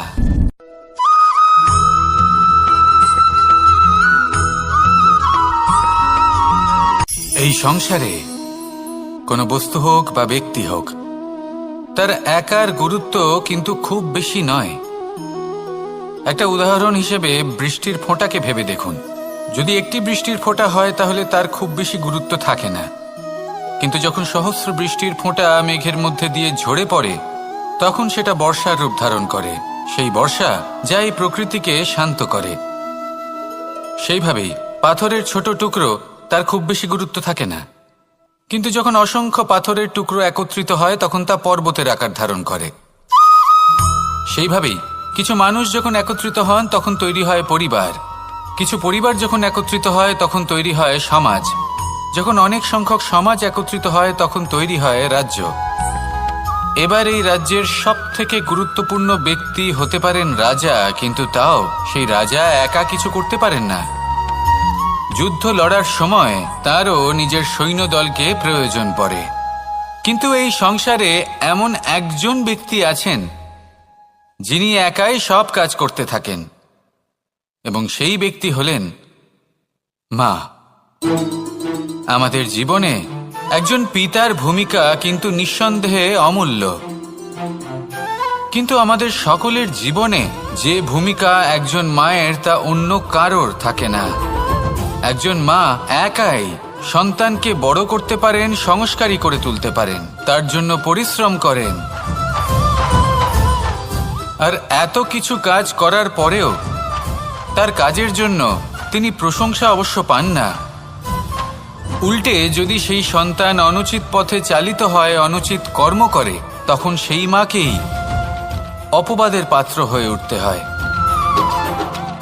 আমাদের জীবনে মায়ের যোগদান কতটা সেটা বুঝুন। আপনাকে বড় করে তোলার জন্য উনি কতটা পরিশ্রম করেছেন সেটা বুঝুন। আজ থেকে, এখন থেকে, এই মুহূর্ত থেকে মাকে সম্মান করতে শিখুন। যখন সময় পাবেন, যখন সুযোগ হবে, তখন তার প্রশংসা করুন। ওনারও ভালো লাগবে। আর মায়ের এই মমতার জন্য, তার এই ভূমিকার জন্য আসুন সবাই মিলে আমরা তাকে প্রণাম করি, আর সকলে মিলে ভালোবেসে বলি, রাধা রাধা।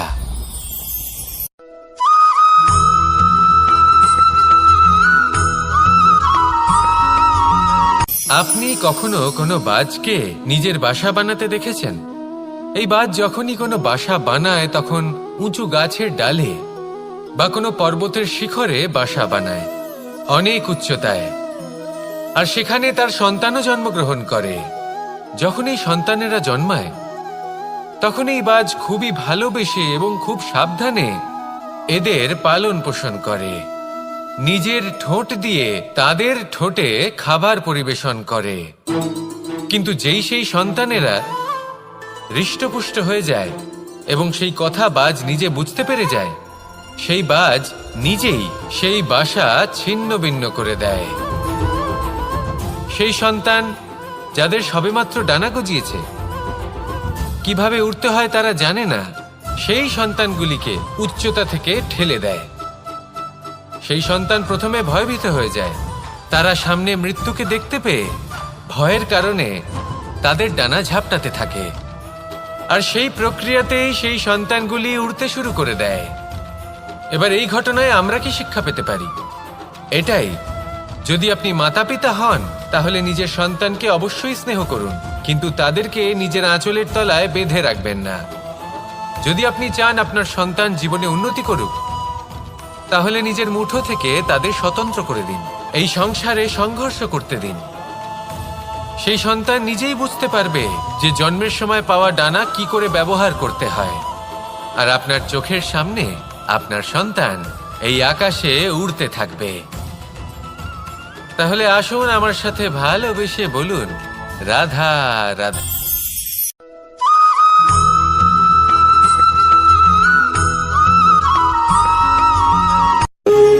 যখন মানুষের মৃত্যু হয় তখন কি হয়? অনেক সংখ্যক মানুষ শোক পালন করতে চলে আসেন। যে ব্যক্তি মৃত্যু লাভ করেছেন তার অনেক বস্তু থাকে যেগুলো তার প্রিয়, যেগুলো তিনি ব্যবহার করেছেন। তার শয্যা, তার বস্ত্র, তার আভূষণ সবকিছু তার থেকে বিচ্ছিন্ন করা হয় এবং খালি হাতে তাকে শ্মশানের উদ্দেশ্যে রওনা করা হয়। আমি আপনাকে এই প্রশ্ন করতে চাই, আপনি এই সংসারে কি অর্জন করেছেন? ধন সম্পত্তি, বস্ত্র, আভূষণ, এই সবকিছু যে আপনি অর্জন করেছেন, আপনার মৃত্যুর পরে তা আপনার থেকে দূর হয়ে যাবে। এর উত্তর হলো একটাই, আপনার কর্ম। শুধু সেটাই আছে যা একান্ত আপনার, আর শুধু সেটাই এই সংসার থেকে চলে যাওয়ার পরেও সংসারেই জীবিত থাকবে।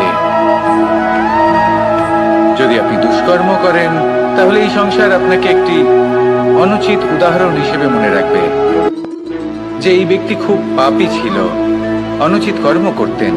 যে পথে তিনি চলেছেন সেই পথে কারোর চলা উচিত নয়। সেখানেই যদি আপনি সৎকর্ম করেন তাহলে সংসার চিরকাল এটাই বলবে যে খুব ভালো মানুষ ছিলেন, সবাইকে ভালোবাসতেন, সবাইকে সাহায্য করতেন, আমার খুব প্রিয় মানুষ ছিলেন। এটাই হলো শ্রেষ্ঠ কর্ম। সেই জন্য জীবনে শুধুমাত্র ধন সম্পত্তি, আভূষণ এই সব অর্জন করতে গিয়ে নিজের মনোনিবেশ করবেন না। শ্রেষ্ঠ কর্ম করুন। সংসার থেকে চলে যাওয়ার পরেও এই কর্মই এই সংসারে আপনাকে জীবিত রাখবে। আসুন আমার সাথে ভালোবেসে বলুন, রাধা রাধা।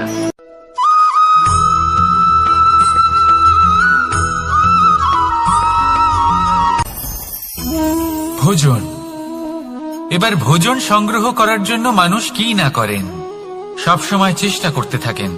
ফসল উৎপাদনের জন্য অনেক পরিশ্রম করতে থাকেন, কিন্তু অনেক সময় অনেক পরিশ্রম করার পরেও ফসল ভালো উৎপাদন হয় না। এর কারণ কি?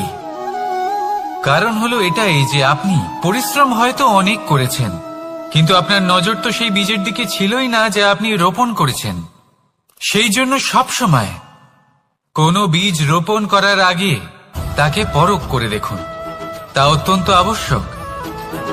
আর সেইভাবেই যখনই কোনো কর্মের প্রশ্ন আসে, তাহলে সেখানে শুধুমাত্র পরিশ্রম যথেষ্ট নয়। সেই কাজের প্রতি আপনার কর্তব্য কি, আপনার উদ্দেশ্য কি, সেটা জানা হলো অত্যন্ত গুরুত্বপূর্ণ। তাই কর্ম করুন, কিন্তু সেই কর্মের প্রতি আপনার যা উদ্দেশ্য তার মাহাত্ম্য বুঝতে চেষ্টা করুন। তাহলে আসুন আমার সাথে ভালোবেসে বলুন, রাধা রাধা।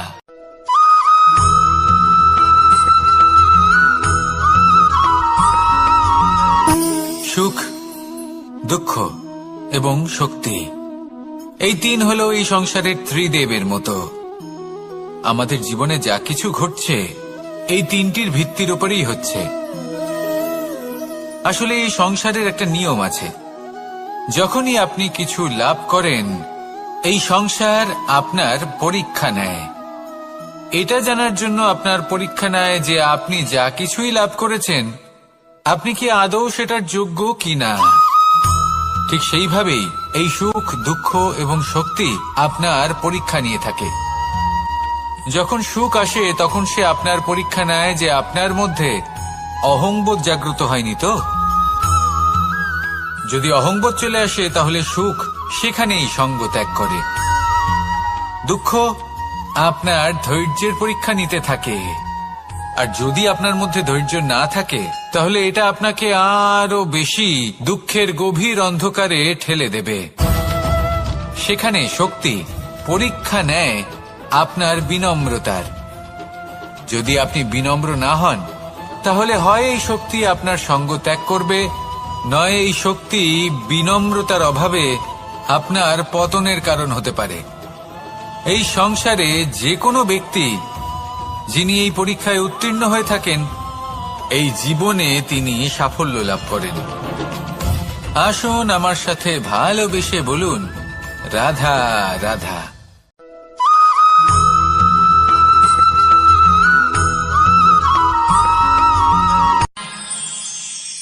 আমরা সবাই সূর্যকে সম্মান কেন করি?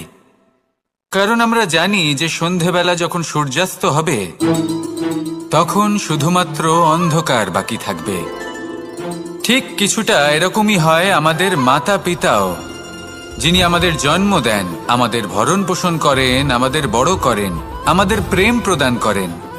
কখনো কখনো তাদের মুখ থেকে কটু কথা নিঃসৃত হয়, আমাদের দুঃখ হয়, কিন্তু তখন আমাদের এটা বোঝা উচিত এগুলি নিঃসৃত হচ্ছে আমাদেরই মঙ্গলের জন্য।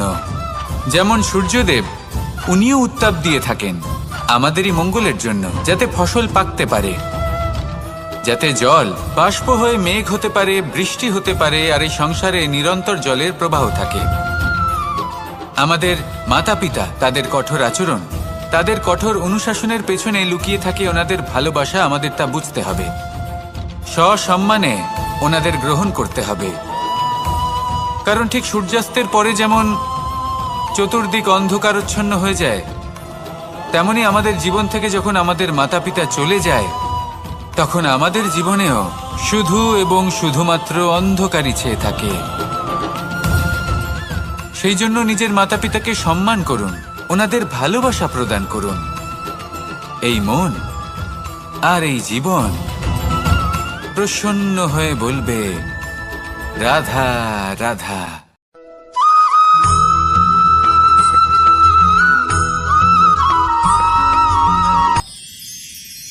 মানুষ তার জীবনে দুই ধরনের পরিস্থিতিকে খুব ভয় পায়। এক, কোনো কারণবশত কারোর সামনে নত হওয়া। দুই, কোনো কারণে নিজের চরিত্র থেকে, নিজের মূল্যবোধ থেকে বিচ্যুত হওয়া। এবার কেন হয় এরকম যে কথায় কথায় কারোর সামনে নত হতে হয়? কেন বারংবার নিজের চরিত্র থেকে চ্যুত হতে হয়। এরকম কেন হয়? এটা তখনই হয় যখন আমাদের শিক্ষা এবং মূল্যবোধের অভাব থাকে। যদি মানুষের মধ্যে প্রকৃত শিক্ষা থাকে তাহলে এই সংসারে কোনো সময় এবং কারোর সামনেই নত হওয়ার কোনো প্রয়োজন নেই। যদি মানুষের মধ্যে মূল্যবোধ থাকে তাহলে তাকে নিজের মূল্যবোধ বা চরিত্র থেকে বিচ্যুত হতে হয় না, তা সে যাই হয়ে যাক না কেন। কোনো বালককে যদি জন্ম থেকেই সুশিক্ষার অধিকারী করা হয়, শিক্ষিত করা হয়, মূল্যবোধের অধিকারী করা হয়, তবে সে এই সংসারে এমন কর্ম করবে যাতে সে নিজেকে, নিজের পরিবারকে, সমগ্র সমাজকে গর্বিত করতে পারে। শিক্ষা লাভ করুন, মূল্যবোধ লাভ করুন এবং আমার সাথে ভালোবেসে বলুন, রাধা রাধা।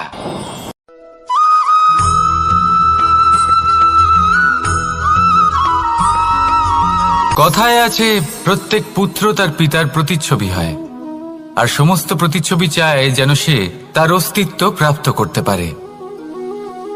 পুত্র চায় সে যেন তার পিতার মতো হয় বা কখনো কখনো তার থেকেও শ্রেষ্ঠ হয়। সেটা কোনো অনুচিত ব্যাপার নয়। অনুচিত তখন হয় যখন পুত্র নিজের পিতার মতো হবার স্বপ্ন পূরণ করতে গিয়ে বা তার থেকেও শ্রেষ্ঠ হওয়ার স্বপ্ন পূরণে অনুচিত পথের আশ্রয় নেয়। কারণ তারপরে সে তার পিতার গুণগুলি আত্মসাৎ করতে চায় না। সে শুধুই এটা চায় যে সংসারের চোখে যেন আমি শ্রেষ্ঠ প্রমাণিত হই। এটা অনুচিত।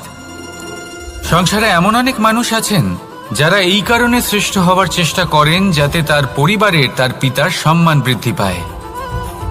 এমনও মানুষ থাকেন, আর এটাই হলো পার্থক্য উদ্দেশ্যের।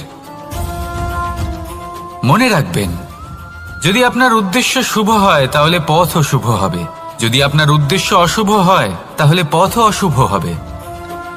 তাহলে নিজের পিতার মতো হবার চেষ্টা অবশ্যই করুন, তার থেকেও শ্রেষ্ঠ হওয়ার চেষ্টা অবশ্যই করুন, কিন্তু মনে রাখবেন আপনার সংকল্প আর আপনার উদ্দেশ্য এই দুই শুভ হওয়া উচিত। তাহলে আসুন আর আমার সাথে ভালোবেসে বলুন, রাধা রাধা।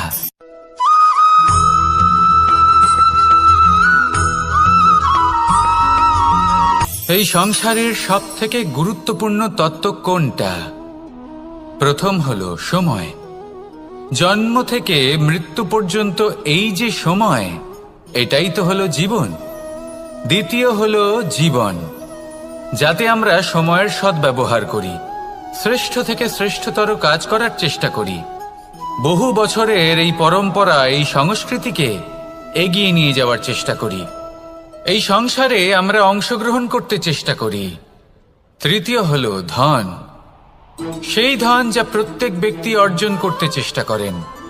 এবার এই তিনটি তত্ত্বের মধ্যে একটা সামঞ্জস্য আছে, সমান ব্যাপার আছে। সে ধনই হোক বা সময় হোক বা হোক জীবন।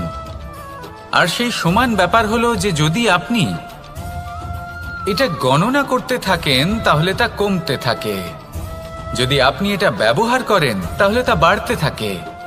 একে সংগঠিত করে রাখতে চেষ্টা করলে এ হাত থেকে ফসকে যায়, কিন্তু যদি আপনি একে সামলে রাখতে শিখে যান তাহলে এমন কাজ করবেন যাতে সংসারের সাথে সাথে পরবর্তী প্রজন্ম লাভবান হবে। যদি কিছু শিখতে চান তাহলে সামলাতে শিখুন, গণনা করা বা সংগঠিত করা নয়। আসুন আর আমার সাথে ভালোবেসে বলুন, রাধা রাধা।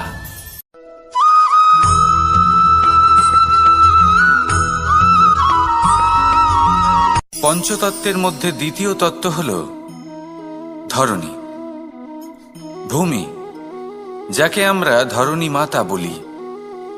এই ধরণী ধৈর্য ধারণ করে, আর এর ওপরেই আমাদের সমগ্র সংসার নির্ভরশীল। কারণ এই ভূমি সহ্য ক্ষমতা রাখে, এর সহ্য ক্ষমতা হলো অপরিসীম। সন্তান যতই আঘাত প্রদান করুক না কেন প্রেম পূর্বক সহ্য করে, আর তার বদলে অমূল্য রত্ন প্রদান করে। সন্তান যদি হাল চালায় তাহলে তার বদলে তাকে অন্ন প্রদান করে। এটাই হলো ধরনী। এবার এর থেকে আমরা কি শিক্ষা পেতে পারি? এটাই যে কারোর জন্য কিছু করা বা কাউকে কিছু দেওয়া মনে কোনো কামনা ছাড়াই। আর এই কথাটা বুঝে যান, যদি কারোর জন্য কামনা না রেখে বা কোনো পাওয়ার আশা না রেখে কারোর জন্য কিছু করেন বা কারোকে কিছু দেন, যদি এটা আপনি শিখতে পারেন তবে আপনি ভালোবাসতে শিখে গেছেন। আর সেই জন্যই এই ধরিত্রীকে মাতা বলা হয়, কারণ মাতা শুধু উনি নন যিনি গর্ভে সন্তানকে ধারণ করেন, মাতা তো উনিও যিনি জীবন বাঁচতে শেখান, যিনি জীবন বাঁচার উদাহরণ প্রদান করেন। তাহলে ধরনীর থেকে এই নিঃস্বার্থ ভাব শিখুন, নিঃস্বার্থ ভালোবাসা শিখুন, আর এই ভালোবাসার সাথেই বলুন রাধা রাধা।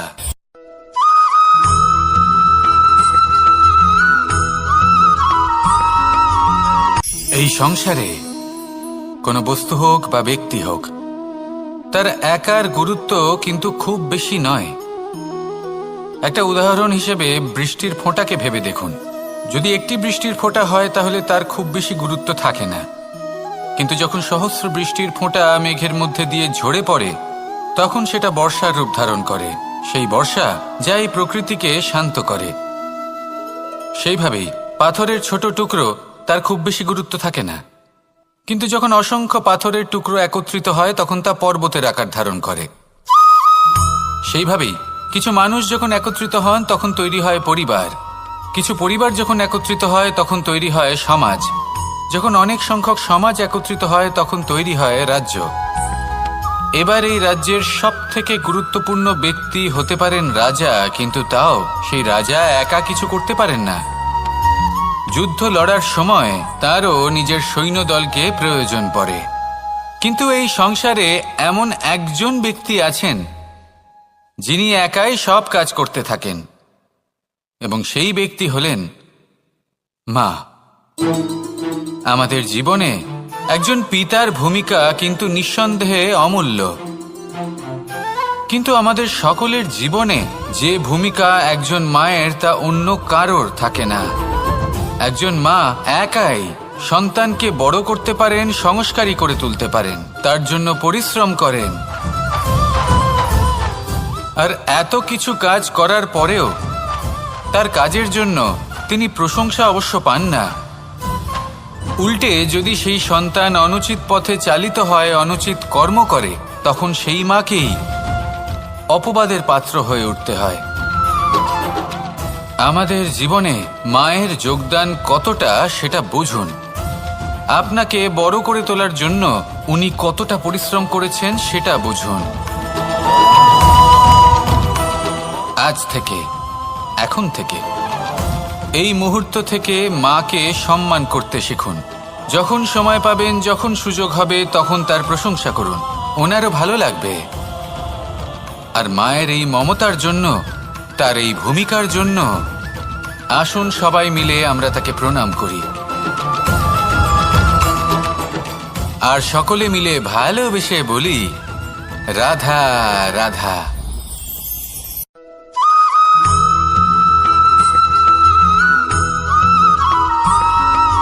মানুষের একটি সমস্যা আছে যে মানুষ সাফল্যকে মাপতে থাকেন, লক্ষ্যপ্রাপ্তিকে মাপতে থাকেন এবং তার তুলনা করতে থাকেন যে ও এত কিছু পেল আর আমি পেলাম না,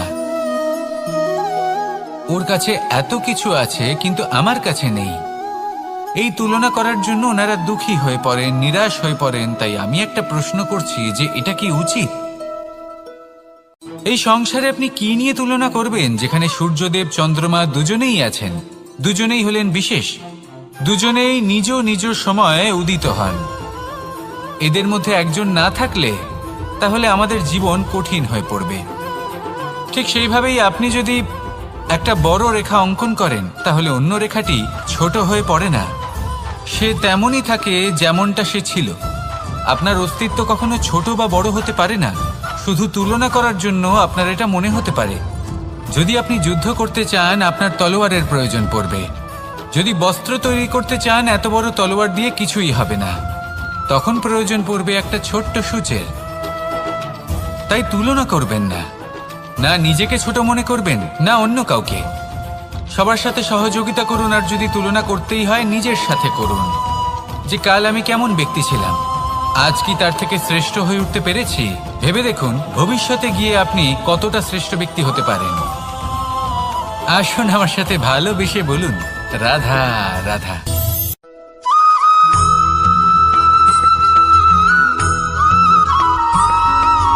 জীবনে অগ্রসর হওয়ার জন্য আমাদের কাকে প্রয়োজন হয়? মাতা পিতা, বন্ধু, প্রেম, সাহায্য, অর্থ, পরিশ্রম, আশা। ভিন্ন ভিন্ন মানুষ ভিন্ন ভিন্ন বিকল্প চয়ন করে। যদি আমি আপনাকে বলি তাহলে জয় আর পরাজয়ের মন্ত্র দুটো শব্দের উপর নির্ভর করে, মেনে নেওয়া আর দৃঢ় হওয়া। যদি মেনে নেন তাহলে হেরে যাবেন, যদি দৃঢ় হন তাহলে নিশ্চিত রূপে জয়ী হবেন। যদি কখনো আপনি ক্লান্ত হয়ে ওঠেন, আপনি দুঃখী হন, পুরোপুরি ভেঙে পড়েছেন, তখন মেনে নেবেন না যে আপনি ভেঙে পড়েছেন, নয়তো হেরে যাবেন। তখন উল্টে স্থির করবেন যে যাই হয়ে যাক না কেন আমি জয়ী হবই। আর আপনি দেখবেন যে জয় নিশ্চিত রূপে আপনার কাছেই আসবে। তাহলে এই কথা মনে রাখবেন আর আমার সাথে ভালোবেসে বলবেন, রাধা রাধা।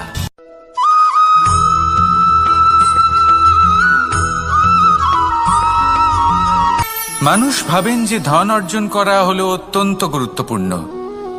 তিনি আজীবন ধন অর্জন করতে থাকেন, ধন অর্জন করার চেষ্টা করতে থাকেন। সে যাই হয়ে যাক না কেন পরিশ্রম করতে থাকেন। স্বাস্থ্যের দিকে নজর দেন না, না উচিত সময় খাবার খান, না উচিত সময় ঘুমোতে যান, না পর্যাপ্ত সময় পর্যন্ত ঘুমন, কিছুই না। ধন অর্জন করতেই থাকেন, করতেই থাকেন। আর কিছু সময় পরে যখন তিনি অসংখ্য ধন লাভ করে ফেলেন, তখন তার সাথে ওনার শরীরে অনেক রোগ বাসা বাঁধে। এইসব রোগের উপচার করতে করতে সেই সমস্ত ধন যা উনি অর্জন করেছেন তা তিনি ব্যয় করে ফেলেন। শেষ পর্যন্ত কি হয়? আমরা যেভাবে এসেছি ঠিক সেইভাবেই ফিরে যাই, ধন এখানেই থেকে যায়। দেখুন, একটা অত্যন্ত গুরুত্বপূর্ণ কথা রয়েছে যে আপনার বোঝা উচিত। এই যে ধন, তার ব্যবহার করুন জীবনকে আরো ভালো করে তোলার জন্য। ধনের সদ্ব্যবহার করা উচিত, এমন যেন না হয় এই ধন আপনাকে ভোগ করে ফেলে। এই জীবনকে নিশ্চিত রূপে আরো শ্রেষ্ঠ করে তুলুন। কিন্তু এই ধন অর্জন করার এই প্রক্রিয়াতে নিজের সারা জীবনকে নষ্ট করে ফেলবেন না। এই জীবন উপভোগ করতে শিখুন আর আমার সাথে ভালোবেসে বলুন, রাধা রাধা।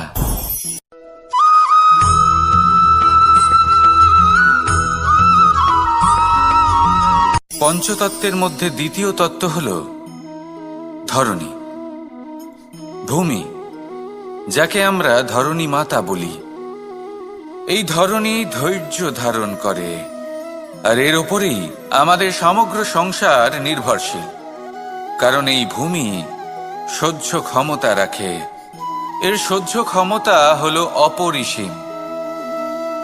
সন্তান যতই আঘাত প্রদান করুক না কেন প্রেম পূর্বক সহ্য করে, আর তার বদলে অমূল্য রত্ন প্রদান করে।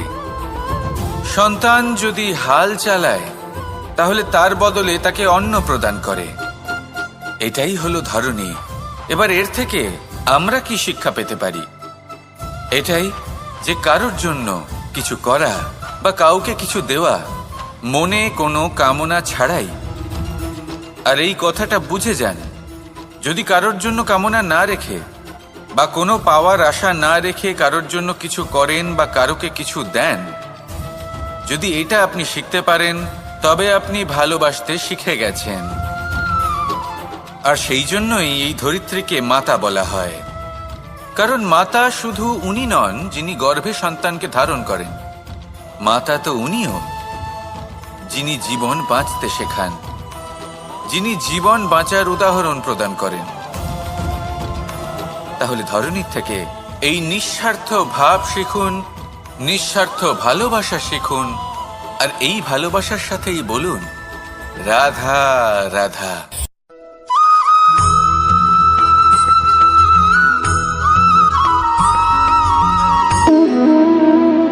সম্পর্ক হলো আমাদের জীবনের একটি আধার। কিছু সম্পর্ক এমন যা আমরা জন্মসূত্রে লাভ করি, যেমন পরিবার, মা বাবা। কিছু সম্পর্ক আছে যা আমরা জীবনে অর্জন করে থাকি, তা সে প্রেমের হোক, স্নেহের হোক বা বন্ধুত্বের। এই সকল সম্পর্ক লাভ করার বা গড়ে তোলার 5টি ধাপ রয়েছে। প্রথম ধাপ, কোনো ব্যক্তির সাথে আলাপ হওয়া, তার সাথে কথা বলা বা তাকে দেখা। দ্বিতীয় ধাপ, সে ব্যক্তিকে আমাদের ভালো লাগা। তৃতীয় ধাপ, আমাদের এটা চাইতে শুরু করা যে জীবনে এই ব্যক্তি যেন আমাদের বন্ধু হন, আমাদের জীবনে থাকেন, বা আমাদের কাউকে ভালোবেসে ফেলা আর এটা আমাদের ভাবা বা চাওয়া যে সেই ব্যক্তি যেন আজীবন আমার সাথে থাকেন, আমার জীবনে আমার সাথী হয়ে। চতুর্থ ধাপ, লাভ করা। এবার এই ধাপটি অনেক মানুষের পক্ষেই খুবই সরল হয়, বড়ই সরলভাবে নিজেদের সঙ্গীকে লাভ করে থাকেন। কিছু মানুষের জন্য এই ধাপ অত্যন্ত কঠিন হয়ে থাকে। অনেক প্রতিকূল পরিস্থিতির উপর জয়লাভ করে তারা সঙ্গীকে লাভ করেন, কিন্তু লাভ অবশ্যই করেন। এরপরে আসে পঞ্চম, অন্তিম এবং সব থেকে গুরুত্বপূর্ণ ধাপ। সেটা হলো সেই সম্পর্ক পালন করা। এটা হলো এমন এক বিষয় যা প্রত্যেক মানুষের শেখা উচিত। যদি ব্যক্তি নিজের জীবনে সম্পর্ক রক্ষা করতে শিখে যান, তবে প্রত্যেক সম্পর্ক তার জীবনকে স্বর্গ করে তুলবে। আসুন আর আমার সাথে ভালোবেসে বলুন রাধা রাধা।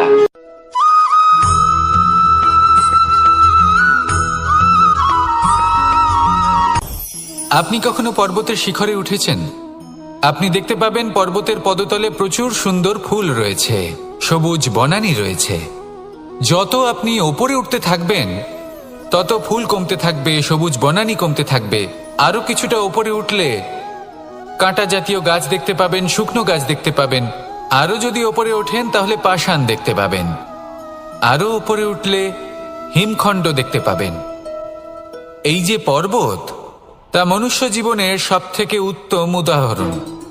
মানুষ যখন সাফল্যের শিখরে পৌঁছতে চান, মহানুভবতার শিখরে পৌঁছতে চান, পথে যত আস্তে আস্তে উপরে উঠতে থাকেন, ততই ভৌতিক বস্তু তার থেকে বিচ্ছিন্ন হতে থাকে।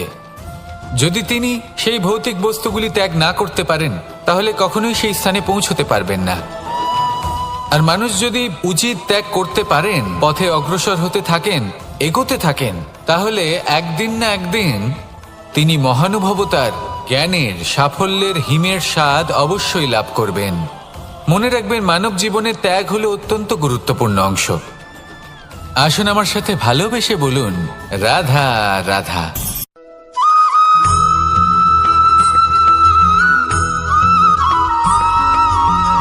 মানুষের মানসিকতা এমন হয় যে সে যতটা করে আশা করে যে তার থেকে অনেক বেশি তার বদলে সে পাবে। দেখুন, সবকিছুই আপনার ভাবনা চিন্তার উপর নির্ভর করছে। আপনি যদি ফলের বিষয়ে ভেবে কর্ম করতে থাকেন, তাহলে সেটা অনুচিত। জীবনের আসল আনন্দ হলো নিজের কর্ম করতে থাকা, ফলের চিন্তা করা উচিত নয়। যদি আপনি এরকম ভাবেন যে আমি এতটা করছি, আমার এতটা পাওয়া উচিত, সেই ভাবনা অনুচিত। যদি আপনি সেবার মানসিকতা নিয়ে কর্ম করতে থাকেন, কর্মচক্রে প্রবাহিত হন, যদি আপনি এমন ভাবনা রাখেন যে আমি এতটা পাচ্ছি, তাই এর থেকে অনেক বেশি আমি কর্ম করব, তাহলে নিশ্চিতরূপে আপনি যতটা করছেন তার থেকে অনেক বেশি আপনি পাবেন। আপনার আশার থেকে অনেক বেশি আপনি পাবেন। শুধু জীবনে অনেক বেশি কাজ করতে থাকুন, ফলের চিন্তা করবেন না। আর মনে রাখবেন, এই ভাবনাই সব থেকে বড় বীজ। কর্মের উপর বিশ্বাস রাখুন। জীবনে যা যা আপনি চান সবই সুখময় হবে। আসুন আর আমার সাথে ভালোবেসে বলুন রাধা রাধা।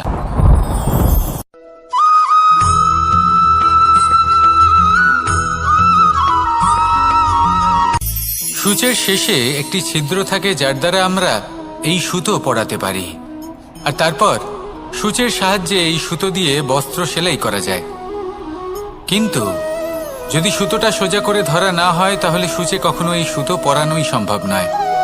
যদি এতে কোনো গিঁট পড়ে তখন তা কখনোই এই ছিদ্র দ্বারা প্রবেশ করা সম্ভব নয়। ঠিক এইভাবেই যদি আপনি কারোর জীবনে প্রবেশ করতে চান, কারোর অন্তরে প্রবেশ করতে চান, তাহলে আপনাকেও সহজ থাকতে হবে। এতে কোনো গিঁট থাকলে চলবে না, অর্থাৎ মনে যাতে কোনো মালিন্য না থাকে, যেন কোনো কুচিন্তা না থাকে। যদি এসব থাকে তাহলে আপনি কখনো কারোর জীবনে প্রবেশ করতে পারবেন না। আর যদি কোনোভাবে আপনি প্রবেশ করেও যান তাহলে তার মনে ঘর করতে পারবেন না। নিজেকে এই সুতোর মতন করে তুলুন, সহজ। মনে যেন কোনো কুচিন্তা না থাকে, সবার প্রতি যেন সদ্ভাবনা থাকে, শুভ চিন্তা থাকে। এমনটা করতে থাকুন। এমন একটা দিন আসবে যেদিন এই সমস্ত সংসারের ব্যক্তির মনে আপনি বাস করবেন, আর তখন এই মন প্রসন্ন হয়ে বলবে, রাধা রাধা।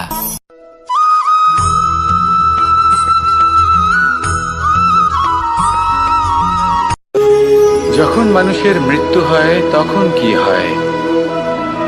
অনেক সংখ্যক মানুষ শোক পালন করতে চলে আসেন। যে ব্যক্তি মৃত্যু লাভ করেছেন তার অনেক বস্তু থাকে যেগুলো তার প্রিয়, যেগুলো তিনি ব্যবহার করেছেন। তার শয্যা, তার বস্ত্র, তার আভূষণ সবকিছু তার থেকে বিচ্ছিন্ন করা হয় এবং খালি হাতে তাকে শ্মশানের উদ্দেশ্যে রওনা করা হয়। আমি আপনাকে এই প্রশ্ন করতে চাই, আপনি এই সংসারে কি অর্জন করেছেন? ধন সম্পত্তি, বস্ত্র, আভূষণ, এই সব কিছু যে আপনি অর্জন করেছেন, আপনার মৃত্যুর পরে তা আপনার থেকে দূর হয়ে যাবে। এর উত্তর হলো একটাই, আপনার কর্ম। শুধু সেটাই আছে যা একান্ত আপনার, আর শুধু সেটাই এই সংসার থেকে চলে যাওয়ার পরেও সংসারেই জীবিত থাকবে।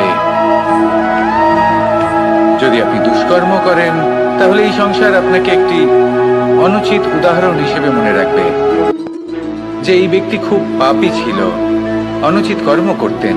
যে পথে তিনি চলেছেন সেই পথে কারোর চলা উচিত নয়।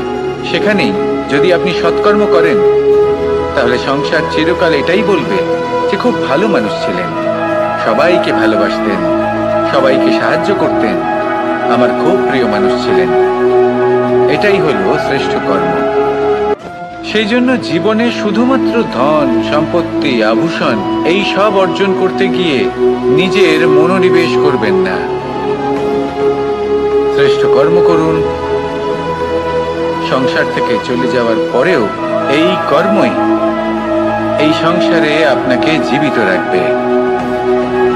আসুন আমার সাথে ভালোবেসে বলুন, রাধা রাধা।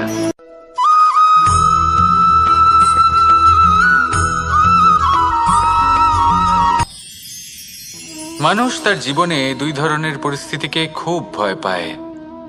এক, কোনো কারণবশত কারোর সামনে নত হওয়া। দুই, কোনো কারণে নিজের চরিত্র থেকে, নিজের মূল্যবোধ থেকে বিচ্যুত হওয়া। এবার কেন হয় এরকম যে কথায় কথায় কারোর সামনে নত হতে হয়? কেন বারংবার নিজের চরিত্র থেকে চ্যুত হতে হয়? এরকম কেন হয়? এটা তখনই হয় যখন আমাদের শিক্ষা এবং মূল্যবোধের অভাব থাকে। যদি মানুষের মধ্যে প্রকৃত শিক্ষা থাকে তাহলে এই সংসারে কোনো সময় এবং কারোর সামনেই নত হওয়ার কোনো প্রয়োজন নেই। যদি মানুষের মধ্যে মূল্যবোধ থাকে তাহলে তাকে নিজের মূল্যবোধ বা চরিত্র থেকে বিচ্যুত হতে হয় না, তা সে যাই হয়ে যাক না কেন। কোনো বালককে যদি জন্ম থেকেই সুশিক্ষার অধিকারী করা হয়, শিক্ষিত করা হয়, মূল্যবোধের অধিকারী করা হয়, তবে সে এই সংসারে এমন কর্ম করবে যাতে সে নিজেকে, নিজের পরিবারকে, সমগ্র সমাজকে গর্বিত করতে পারে। শিক্ষা লাভ করুন, মূল্যবোধ লাভ করুন এবং আমার সাথে ভালোবেসে বলুন, রাধা রাধা।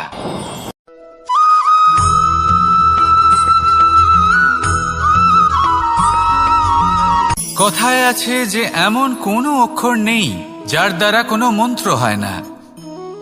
এমন কোনো বনস্পতি নেই যা নিজেই একটা ঔষধি নয়। পৃথিবীর এমন কোনো ব্যক্তি নেই যার মধ্যে কোনো যোগ্যতা থাকে না।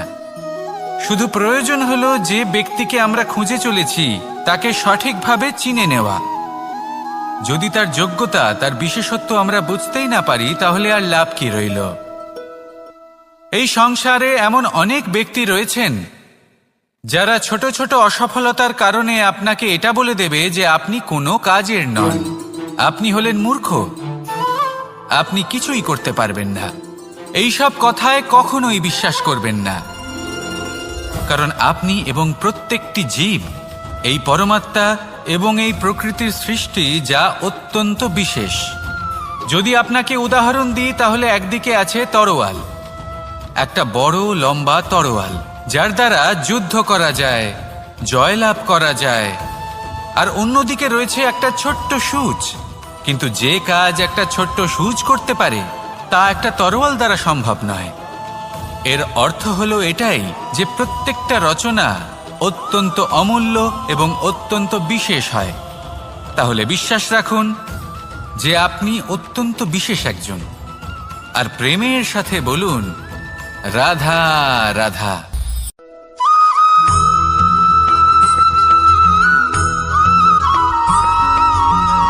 এই সংসারে কোনো বস্তু হোক বা ব্যক্তি হোক, তার একার গুরুত্ব কিন্তু খুব বেশি নয়।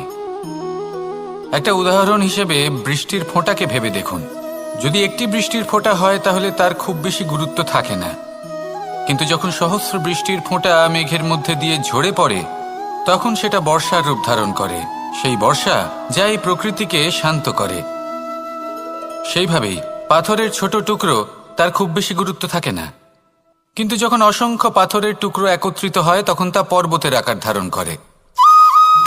সেইভাবেই কিছু মানুষ যখন একত্রিত হন তখন তৈরি হয় পরিবার, কিছু পরিবার যখন একত্রিত হয় তখন তৈরি হয় সমাজ, যখন অনেক সংখ্যক সমাজ একত্রিত হয় তখন তৈরি হয় রাজ্য। এবার এই রাজ্যের সবথেকে গুরুত্বপূর্ণ ব্যক্তি হতে পারেন রাজা, কিন্তু তাও সেই রাজা একা কিছু করতে পারেন না।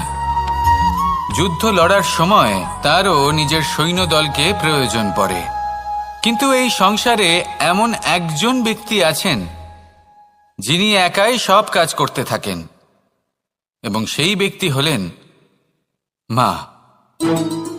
আমাদের জীবনে একজন পিতার ভূমিকা কিন্তু নিঃসন্দেহে অমূল্য, কিন্তু আমাদের সকলের জীবনে যে ভূমিকা একজন মায়ের তা অন্য কারোর থাকে না। একজন মা একাই সন্তানকে বড় করতে পারেন, সংস্কারী করে তুলতে পারেন, তার জন্য পরিশ্রম করেন। আর এত কিছু কাজ করার পরেও তার কাজের জন্য তিনি প্রশংসা অবশ্য পান না। উল্টে যদি সেই সন্তান অনুচিত পথে চালিত হয়, অনুচিত কর্ম করে, তখন সেই মাকেই অপবাদের পাত্র হয়ে উঠতে হয়। আমাদের জীবনে মায়ের যোগদান কতটা সেটা বুঝুন। আপনাকে বড় করে তোলার জন্য উনি কতটা পরিশ্রম করেছেন সেটা বুঝুন। আজ থেকে, এখন থেকে, এই মুহূর্ত থেকে মাকে সম্মান করতে শিখুন। যখন সময় পাবেন, যখন সুযোগ হবে, তখন তার প্রশংসা করুন, ওনারও ভালো লাগবে। আর মায়ের এই মমতার জন্য, তার এই ভূমিকার জন্য আসুন সবাই মিলে আমরা তাকে প্রণাম করি, আর সকলে মিলে ভালোবেসে বলি রাধা রাধা।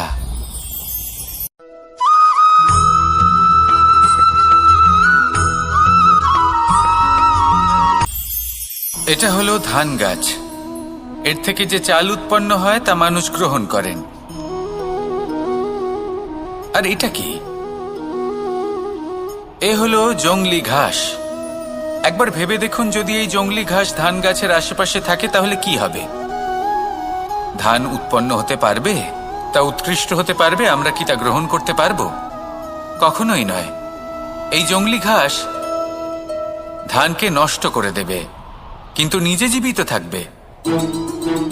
এটাই হলো আজকের শিক্ষা। এই সংসারে যদি আপনি নীতির পথে চলতে চান, উচিত কর্ম করতে চান, সংসারকে সেবা করতে চান, তাহলে জংলি ঘাসের মতো ব্যক্তিদের থেকে সবসময় দূরে থাকতে হবে। সেই ব্যক্তি যারা দুর্নীতি এবং মিথ্যা দ্বারা পরিপূর্ণ, যাদের ব্যবহার অশুভ, যাদের অনেক অশুভ গুণ রয়েছে, তারা সঠিক নয়। সেই সকল ব্যক্তি যাদের চরিত্র অত্যন্ত দুষ্ট হয়, তারা হয় শুভ চরিত্রের ব্যক্তিকে একদম নষ্ট করে দেয়, নয় নিজের মতো বানিয়ে তোলে। তাই যদি আপনি নীতির পথে চলতে চান, এই সংসারের জন্য শুভ কর্ম করতে চান, তাহলে সেই সঙ্গ লাভ করুন যে সঙ্গ জ্ঞানে পরিপূর্ণ, যাদের মধ্যে অনেক গুণ আছে, যাদের থেকে প্রতিদিন কিছু শিখতে পারবেন।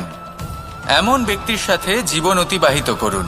দুরাচারীদের থেকে দূরে থাকুন। তবেই এই মন প্রসন্ন হয়ে বলবে, রাধা রাধা।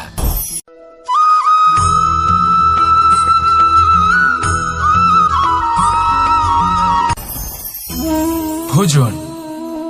এবার ভোজন সংগ্রহ করার জন্য মানুষ কি না করেন, সব সময় চেষ্টা করতে থাকেন।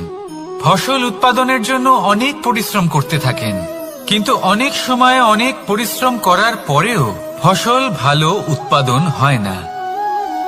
এর কারণ কি? কারণ হলো এটাই যে আপনি পরিশ্রম হয়তো অনেক করেছেন, কিন্তু আপনার নজর তো সেই বীজের দিকে ছিলই না যা আপনি রোপণ করেছেন। সেই জন্য সব সময় কোনো বীজ রোপণ করার আগে তাকে পরখ করে দেখুন, তা অত্যন্ত আবশ্যক। আর সেইভাবেই যখনই কোনো কর্মের প্রশ্ন আসে, তাহলে সেখানে শুধুমাত্র পরিশ্রম যথেষ্ট নয়। সেই কাজের প্রতি আপনার কর্তব্য কি, আপনার উদ্দেশ্য কি, সেটা জানা হলো অত্যন্ত গুরুত্বপূর্ণ। তাই কর্ম করুন, কিন্তু সেই কর্মের প্রতি আপনার যা উদ্দেশ্য তার মাহাত্ম্য বুঝতে চেষ্টা করুন। তাহলে আসুন আমার সাথে ভালোবেসে বলুন, রাধা রাধা।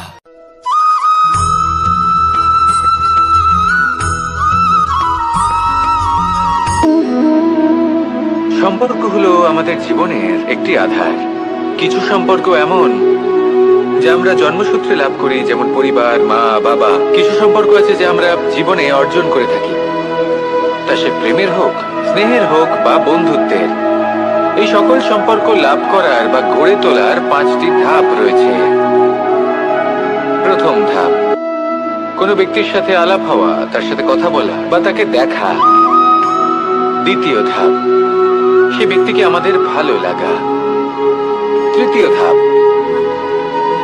আমাদের এটা চাইতে শুরু করা যে জীবনে এই ব্যক্তি যেন আমাদের বন্ধু হন, আমাদের জীবনে থাকেন, বা আমাদের কাউকে ভালোবেসে ফেলা। আর এটা আমাদের ভাবা বা চাওয়া যে সেই ব্যক্তি যেন আজীবন আমার সাথে থাকেন, আমার জীবনে আমার সাথী হয়ে। চতুর্থ ধাপ, লাভ করা। এবার এই ধাপটি অনেক মানুষের পক্ষেই খুবই সরল হয়, বড়ই সরলভাবে নিজেদের সঙ্গীকে লাভ করে থাকেন। কিছু মানুষের জন্য এই ধাপ অত্যন্ত কঠিন হয়ে থাকে। অনেক প্রতিকূল পরিস্থিতির উপর জয়লাভ করে তারা সঙ্গীকে লাভ করেন, কিন্তু লাভ অবশ্যই করেন। এরপরে আসে পঞ্চম, অন্তিম এবং সব থেকে গুরুত্বপূর্ণ ধাপ। সেটা হলো সেই সম্পর্ক পালন করা। এটা হলো এমন এক বিষয় যা প্রত্যেক মানুষের শেখা উচিত। যদি ব্যক্তি নিজের জীবনে সম্পর্ক রক্ষা করতে শিখে যান, তবে প্রত্যেক সম্পর্ক তার জীবনকে স্বর্গ করে তুলবে। আসুন আর আমার সাথে ভালোবেসে বলুন, রাধা রাধা।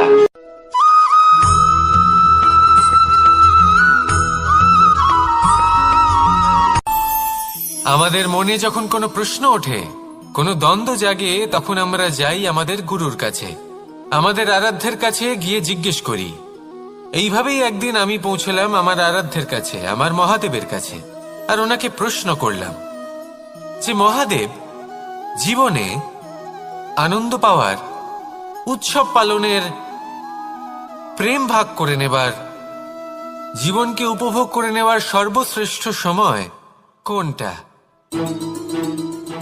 মহাদেব হাসলেন আর উনি বললেন, জীবনে উৎসব পালনের সব থেকে শ্রেষ্ঠ দিন হলো মৃত্যুর ঠিক আগের দিনটা। প্রেম ভাগ করে নেওয়ার সব থেকে শ্রেষ্ঠ মুহূর্ত হলো মৃত্যুর ঠিক আগের মুহূর্ত। জীবনকে উপভোগ করে নেওয়ার সর্বশ্রেষ্ঠ প্রহর হলো মৃত্যুর 1 প্রহর পূর্বে। তখন আমি চমকে গেলাম।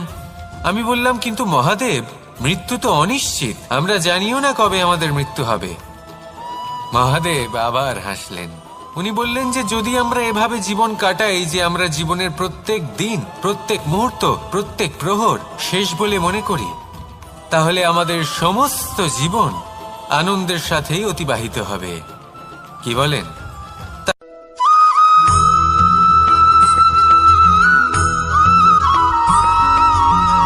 এই সংসারে কোনো বস্তু হোক বা ব্যক্তি হোক, তার একার গুরুত্ব কিন্তু খুব বেশি নয়। একটা উদাহরণ হিসেবে বৃষ্টির ফোঁটাকে ভেবে দেখুন। যদি একটি বৃষ্টির ফোঁটা হয় তাহলে তার খুব বেশি গুরুত্ব থাকে না, কিন্তু যখন সহস্র বৃষ্টির ফোঁটা মেঘের মধ্যে দিয়ে ঝরে পড়ে, তখন সেটা বর্ষার রূপ ধারণ করে। সেই বর্ষা যা এই প্রকৃতিকে শান্ত করে। সেইভাবেই পাথরের ছোট টুকরো, তার খুব বেশি গুরুত্ব থাকে না, কিন্তু যখন অসংখ্য পাথরের টুকরো একত্রিত হয় তখন তা পর্বতের আকার ধারণ করে। সেইভাবেই কিছু মানুষ যখন একত্রিত হন তখন তৈরি হয় পরিবার, কিছু পরিবার যখন একত্রিত হয় তখন তৈরি হয় সমাজ, যখন অনেক সংখ্যক সমাজ একত্রিত হয় তখন তৈরি হয় রাজ্য। এবার এই রাজ্যের সবথেকে গুরুত্বপূর্ণ ব্যক্তি হতে পারেন রাজা, কিন্তু তাও সেই রাজা একা কিছু করতে পারেন না। যুদ্ধ লড়ার সময় তারও